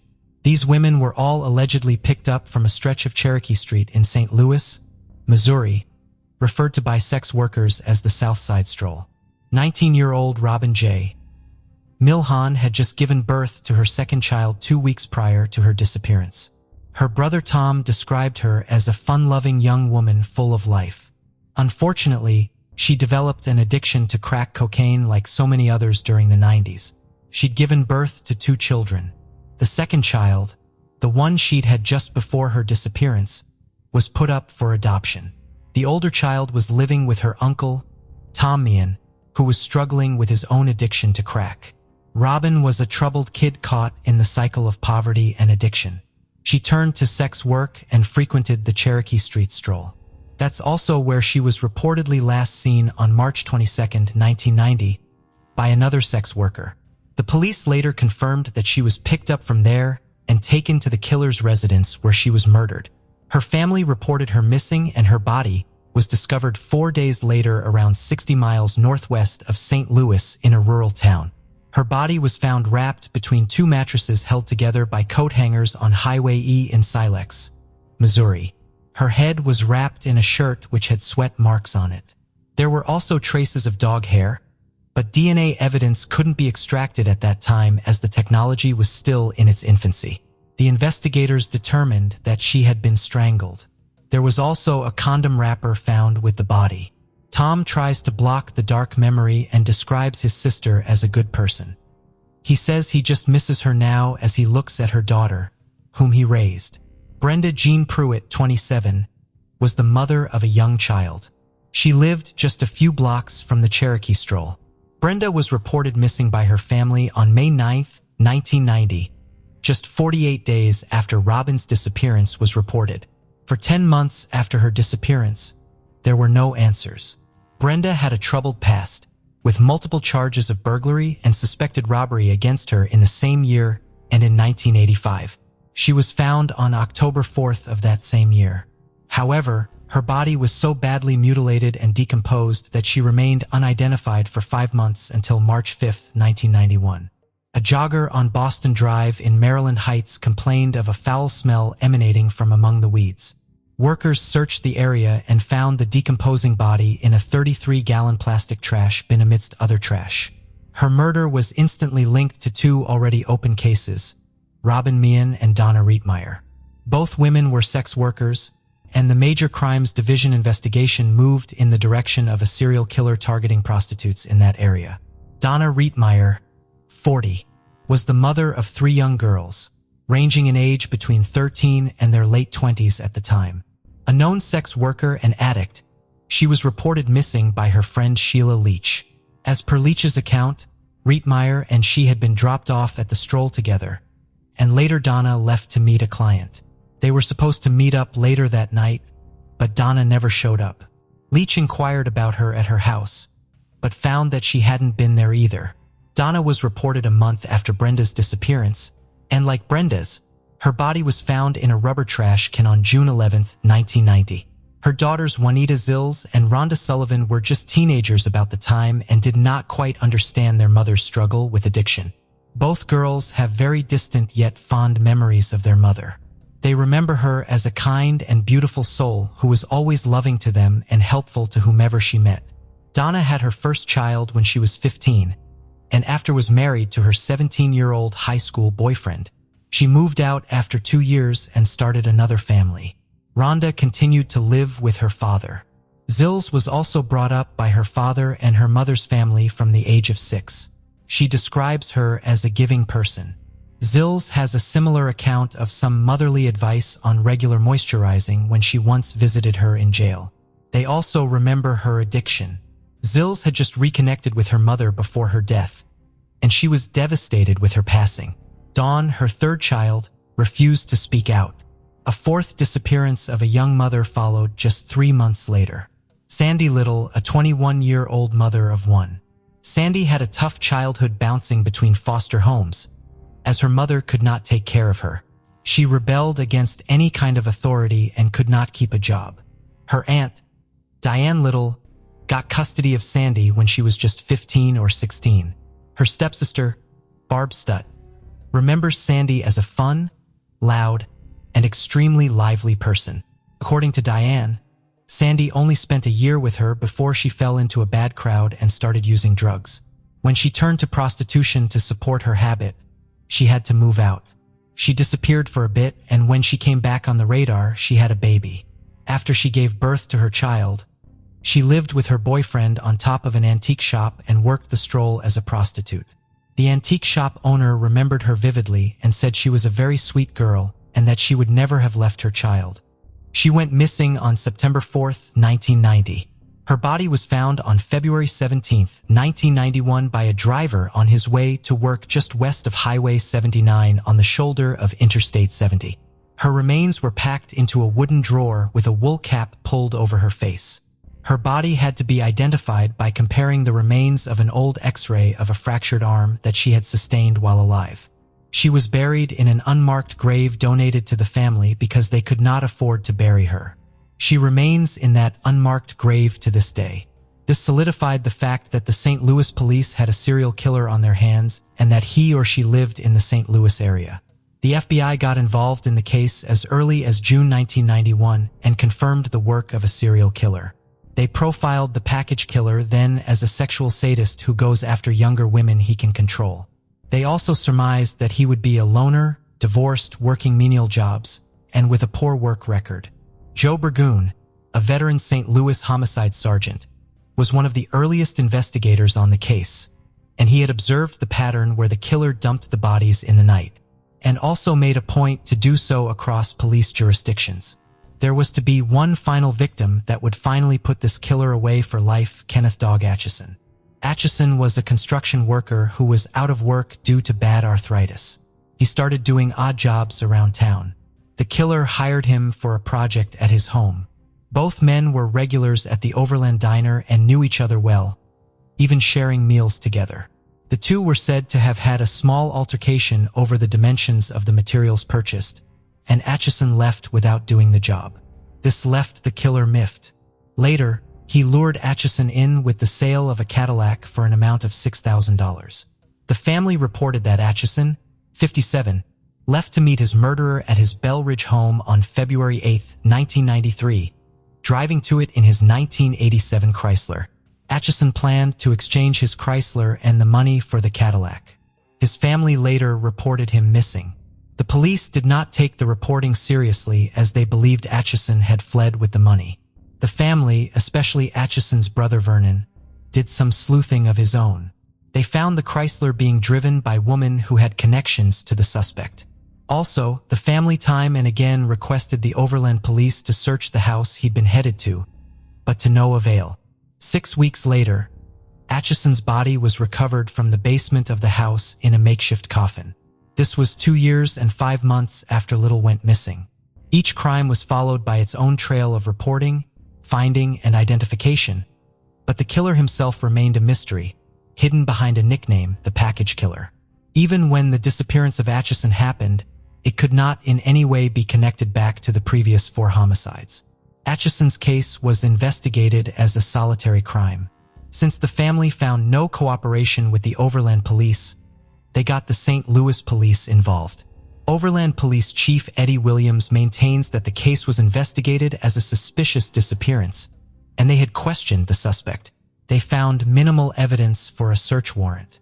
On March 25, 1993, the police got a tip-off from an informant which led to a search of the house. As Jones recounts, it was a 45-day ordeal, which ended in the recovery of her father's body in a makeshift coffin in the killer's basement. Ron Solanskis was a security guard at the Overland Diner the killer frequented. He later went on to testify that the killer approached him to move a box in his basement. But when he arrived there, he noticed Atchison's shoe sticking out. He left in a hurry and did not report this for the fear of being arrested for murder. The body of Atchison was later found in the box. He'd been strangled, battered, and finally shot. 3520 East Edgar Drive at Bell Ridge was home to Gary Muehlberg, and was also the place where he butchered all of his victims. One of 3 children, Muehlberg had a history of violence from a very young age. He was born in St. Louis, but his family moved to Kansas at some point. He married and had 1 child there. Later, in 1972, he was charged with kidnapping, battery, and rape. This was followed by a series of other offenses. As Weber, the chief investigator on this case, states, her effort to understand the killer took her down a very dark road. According to a report Weber pulled from Salina, Kansas, Muehlberg once tied up and gagged a 14-year-old babysitter while she was on the job. He apparently did this with an intention to rob the house, but left quite abruptly, leaving her bound and gagged. He did time in prison for this. Associates also described Muehlberg as a twice-divorced narcissist. He studied psychology at the Central Methodist University and also completed graduation at Central Missouri State. There was a brief phase of stability where he married again and moved back to St. Louis with his wife's family. The marriage eventually failed and 2 kids from the marriage passed away. The neighbors remember him as a nasty know-it-all who always gave out evil vibes. Some of them said they were surprised at the revelation and say they knew Atchison was not his only victim. There's one neighbor who remembers him standing through a fence as construction work was going on next door and giving the workers instructions. He behaved like he knew better than anyone else. Detective Sergeant Jody Weber of O'Fallon Police Department reopened the case in 2008. In 2003, when Jody Weber was a newbie detective, she heard stories about the Sandy Little case. Weber was very interested in solving cold cases, and she pored over this one and read about its connection to the 3 other cases. She saw the pictures and simply could not get them out of her head. She understood that none of the cases were DNA tested because such tools were not available to the police in the early 90s. A determined Weber traveled between the stations to collect evidence from the Meehan and Pruitt cases as well. Weber pulled evidence bags and sent them to Missouri Highway Patrol Lab for DNA testing. She was determined to find answers for the family. Unfortunately, in 2008, when the results came in, no match was found in the database. Weber had no intention of quitting, though. She and her fellow detectives interviewed and re-interviewed witnesses, families, and acquaintances. She once again sent the evidence to be DNA tested, and this time it was to the St. Charles County Crime Lab. The lab was eventually able to get a partial DNA profile off the condom found with the body of Robin Meehan. The profile was not substantial enough to be entered into the CODIS, the FBI's combined DNA index system, but it was used to rule out suspects. Due to the backlog of cases in the lab, and also with priority given to newer cases, this took 14 years of patient waiting to resolve. Finally, after 32 years, there was a match. Gary Muehlberg. Weber searched through the history of the killer. She found everything fit in like a puzzle coming together. Muehlberg was serving life for Atchison's murder. The similarities between all the murders was startling. Atchison's body was found in a makeshift coffin just like the girls, whose bodies were all packaged. Muehlberg kept Atchison's body with him for around 6 weeks, and as it turns out, he'd also kept the bodies of the girls in the basement of his home before disposing of them. Weber, along with Mark Harvey, an investigator for the prosecutor's office of St. Charles County, finally came face to face with the killer in person. They showed him the crime scene pictures, to which he faked shock and disdain. He denied having anything to do with it at first. A month later, Weber, together with 4 prosecutors this time, met Muehlberg once again. At this time, they came to an agreement. There would be no change to his condition in jail. They would not seek the death penalty so long as he cooperated. She just wanted the truth. Muehlberg then confessed to all the crimes one by one. The second interview was pretty powerful, Weber said. She added, he said he's thought a lot about these cases. He said his remaining time in prison would be easier getting this off his chest. He admitted to being lost and said that he did not really understand why he did what he did during that dark phase of his life. Additionally, Muehlberg confessed to another murder of a still unidentified woman, whom he claims to have left in a metal barrel outside of a car wash. He has not been charged with that murder. When asked if he thought the prostitutes deserved such an end, he said that he had acquaintances with other prostitutes whom he had not killed. He simply couldn't explain why he chose those particular women. He was quoted as saying, "No matter how these victims choose to make a living, they should not have had their lives taken in such a dark way." Gary Muehlberg, now 73, remains in prison serving a life sentence and is suffering from kidney failure.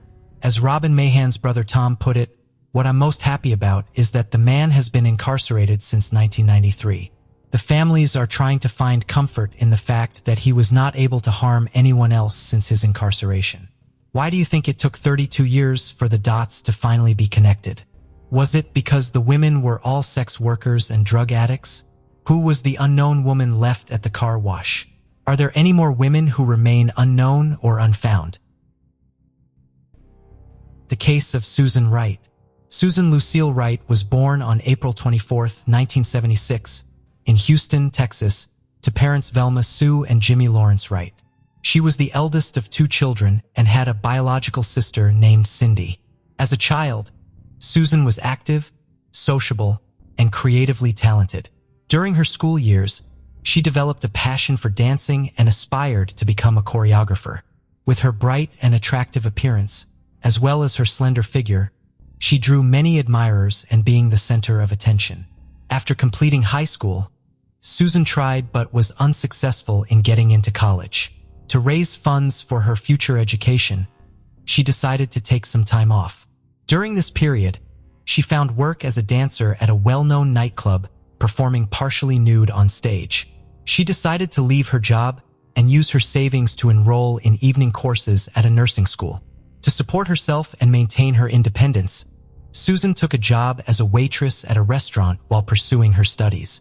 However, she soon discovered that medicine was not her real passion and had trouble paying for her studies. Consequently, she stopped attending her classes to concentrate on her job. In the summer of 1997, 21-year-old Susan met her future husband, Jeffrey Andrew Wright, at the Galveston restaurant where she worked. He was immediately drawn to her beauty and radiant smile, becoming a regular customer and leaving generous tips. After some time, Jeffrey mustered the courage to ask Susan for her phone number. He would call her daily, sometimes multiple times a day, to arrange romantic dates and surprise her with small gestures, such as sending flowers with heartfelt notes to her workplace. In the evenings, he would meet her and walk her home. The man was 8 years older than Susan, but she didn't consider this a significant issue. He was charming, attentive, and caring, which quickly won her over. However, it soon became apparent that Jeffrey struggled with alcohol and substance abuse.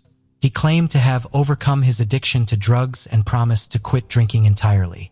Susan, being young and in love for the first time, believed him. She thought that their love could conquer any obstacle. Shortly after, Susan discovered she was pregnant and excitedly shared the news with Jeffrey.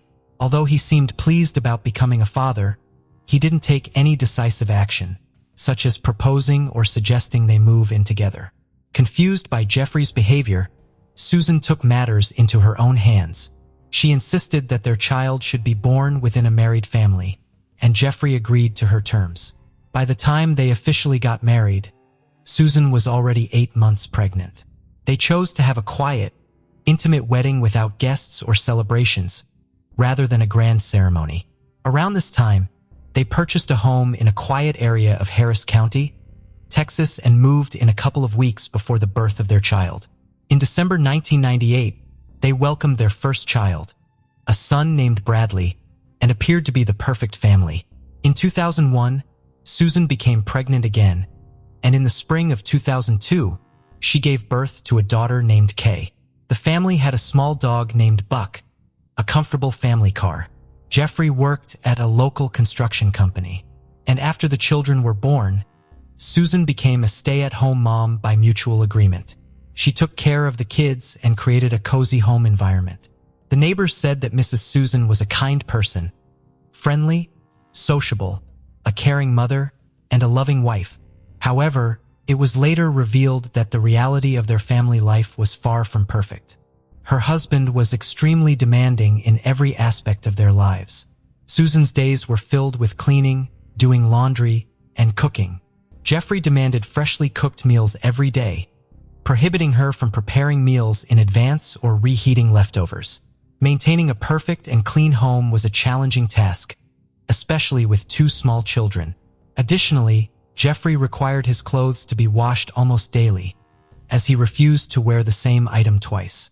If Susan failed to meet these expectations, she faced insults, humiliation, and even physical abuse. Moreover, Jeffrey was extremely frugal, providing Susan with a meager weekly allowance of $100 to cover all household expenses, including cooking, childcare, and maintenance. Susan had to keep track of every expense, giving receipts to her husband Jeffrey. However, Jeffrey's behavior was a bigger issue. Despite promising to quit drinking, he continued and started using drugs, downplaying it as light doping for work stress. The substances made him aggressive, causing him to harm Susan and their son. Jeffrey denied his behavior was a problem, claiming Susan knew about his substance use before marriage. His parents sympathized with Susan, but felt powerless to intervene. After moving in together, Jeffrey's behavior became increasingly aggressive, leading to physical, emotional, and intimate abuse. He initially apologized, but the violence became regular. Jeffrey would often go to the gym 3 times a week to practice boxing as a stress relief measure. He looked forward to sharing this activity with his son when the boy was older. On January 13, 2003, Jeffrey returned home from the gym agitated and on edge. As Susan prepared dinner, he attempted to teach their 5-year-old son some boxing moves, but lost control and struck the child, causing the boy to burst into tears. Susan pretended not to notice the incident, but it was the last straw for her. Following dinner, she put the kids to bed. Meanwhile, Jeffrey stayed in the bedroom where he continued to take drugs. There are different accounts of what happened next. According to Susan, when she went into the room, Jeffrey assaulted her, attempted to rape her, and tried to stab her with a knife. She claimed she fought back in self-defense after managing to take the knife from him. The events that followed are unclear, with different accounts of what happened. According to Susan, when she entered the bedroom, Jeffrey tried to attack her, sexually assault her, and kill her with a knife. However, she claimed she managed to grab the knife and defended herself, leading to a fight. Her story changed multiple times, but the version told in court, based on the investigation, was considered more believable. Susan decided to use her dance skills to distract her husband and lower his guard.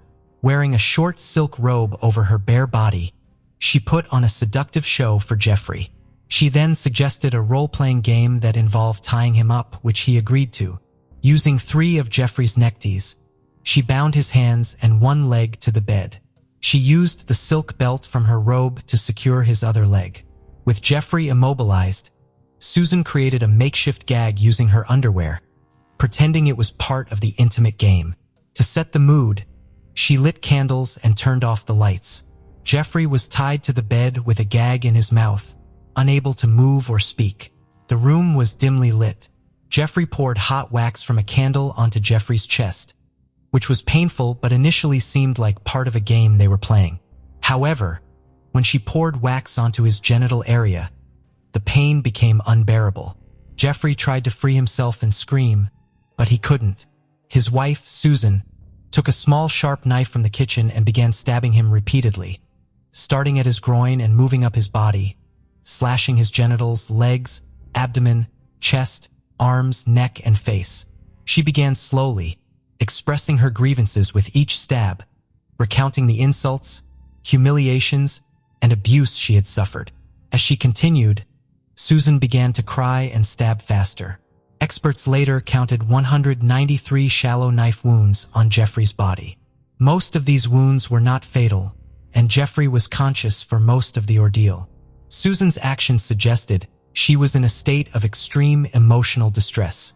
Her lawyers argued that she was in a state of affect, unable to stop even when Jeffrey showed no signs of life.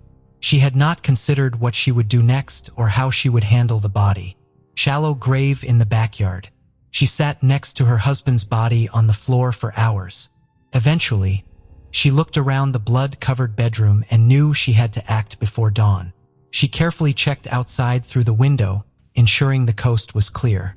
Her gaze landed on a shallow pit in the backyard that Jeffrey had dug for a fountain over the weekend. A plan formed instantly. This pit would become her despised husband's grave. To move the body, Susan used a garden wheelbarrow. This raised questions for investigators, as a petite woman was able to single-handedly lift and transport a man twice her weight out of the house. Suspicions of an accomplice arose, but were never confirmed. Under the cover of darkness, Susan discreetly relocated the body to the pit and covered it with a thin layer of soil.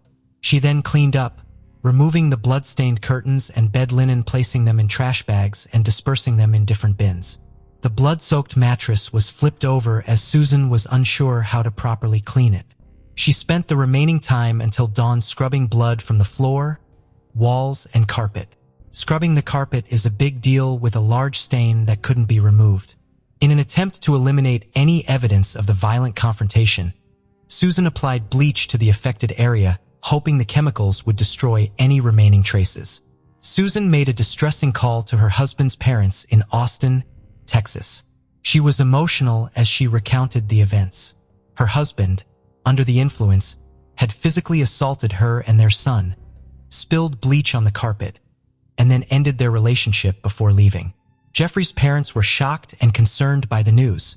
Although they were aware that their son had his flaws, they felt genuine sympathy for their daughter-in-law. However, when they learned that he had hit their grandchild, they immediately offered for Susan and the children to come and stay with them. Despite their willingness to help, the young mother declined their offer. She added that she planned to file a police report and reveal all the incidents that had occurred at their residence.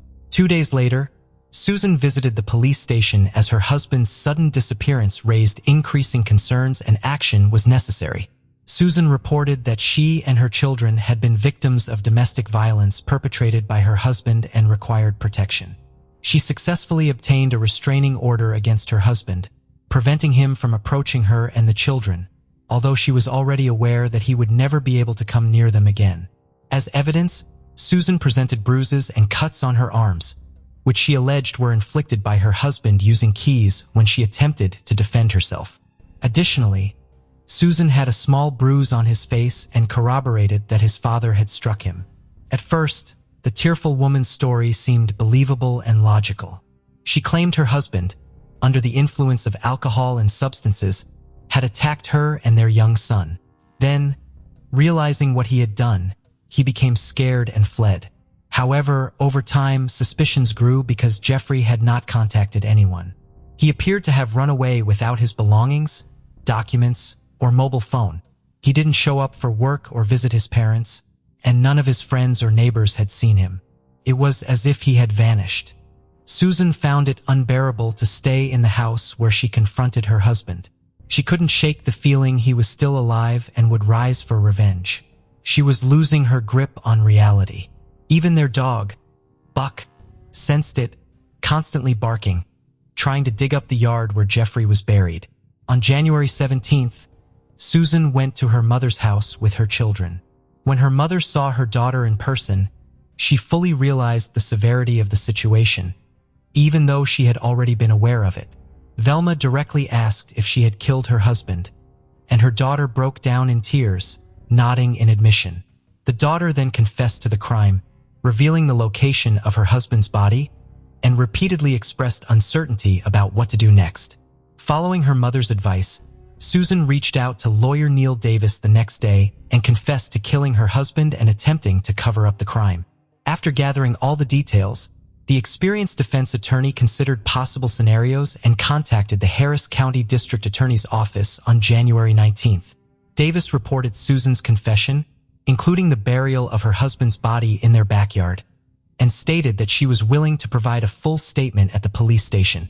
On January 24, 2003, Susan voluntarily went to the police station, intent on making a full confession. However, her account was disjointed with confusing details and occasional contradictions. She sometimes referred to her late husband as if he were still alive, expressed fear of him, and requested protection. Consequently, Susan underwent a psychiatric evaluation. The results revealed she had suffered a nervous breakdown and was experiencing depression. Despite this, the evaluation found that Susan was still capable of understanding the actions she had taken. When investigators uncovered the remains of Jeffrey from the makeshift grave in the backyard, they were shocked by the brutality of the scene, having never encountered. Experts counted a total of 193 knife wounds on the victim's body, distributed across various areas, including the groin, legs, shoulders, arms, abdominal area, chest, neck, and face. The majority of these wounds were superficial, meaning they were not life-threatening on their own. However, one head wound was severe enough to have caused death. The large number of superficial wounds suggests that the victim endured a prolonged and agonizing death, likely while still conscious, as his wife repeatedly stabbed him with a small knife. The victim's wrists and ankles showed deep marks from the ties and belt used to bind him. These injuries indicated that the victim had attempted to free himself but was unsuccessful. The ties and belt were still on the body when it was found. Additionally, there were traces of candle wax on the victim's chest and groin area. Susan claimed that the candle wax was an accident, resulting from her husband knocking over a lit candle. However, the prosecution argued that the hot wax was more likely used as a form of torture to inflict suffering on the bound victim. Furthermore, the victim's mouth contained his wife's underwear, which acted as a gag to prevent him from screaming or calling for help. Toxicological tests showed the deceased had alcohol and several controlled substances in his system, which could have led to aggressive and irrational behavior. Initially, the bedroom where the confrontation occurred seemed normal, except for a large bleach stain on the carpet. However, upon closer inspection using special chemical agents and equipment, it became clear that Susan had spent considerable time cleaning up the scene. Once wiped away blood traces were revealed, the true extent of the violence became apparent. Blood was found throughout the room, including on the ceiling, and the mattress was saturated with it. The trial began in late February 2004, with Susan having already spent a year in custody. Her children were being cared for by her parents and sister Cindy. Her lawyer was well prepared, having worked extensively with Susan to build her case. During the trial, Susan frequently broke down in tears as she recounted the events of that horrific night and the abuse she suffered leading up to it. She claimed to have endured years of cruelty and violence at the hands of her husband. The defendant, Susan, claimed that on the evening of the incident, her husband returned home from training in an agitated state. He began demonstrating boxing techniques to their 5-year-old son, Bradley, and said the boy would also take up boxing. When Bradley refused, his father hit him in the face. Susan put the children to bed and then tried to have a serious talk with her husband, urging him to seek help at a clinic. However, he became angry, grabbed his keys, and tried to leave. Susan attempted to stop him, which led to a struggle that caused injuries to her palms and wrists. According to Susan, her husband then struck her, causing her to fall and momentarily lose her bearings. After regaining composure, Susan saw her husband Jeffrey holding a knife, but her testimony became inconsistent. Her lawyer argued she was in a state of affect, leading her to seize the knife and strike Jeffrey. Susan claimed she secured him to a cart with ties and a belt after the confrontation, and candle wax accidentally landed on his body. However, the defendant had no explanation for why her underwear was found in the victim's mouth. In contrast, the prosecution presented a more convincing and logical case. Expert testimony revealed that the victim's wrist and ankle wounds were inflicted before death, likely as part of a ruse to restrain the victim. This also provided a plausible explanation for the gag in the victim's mouth.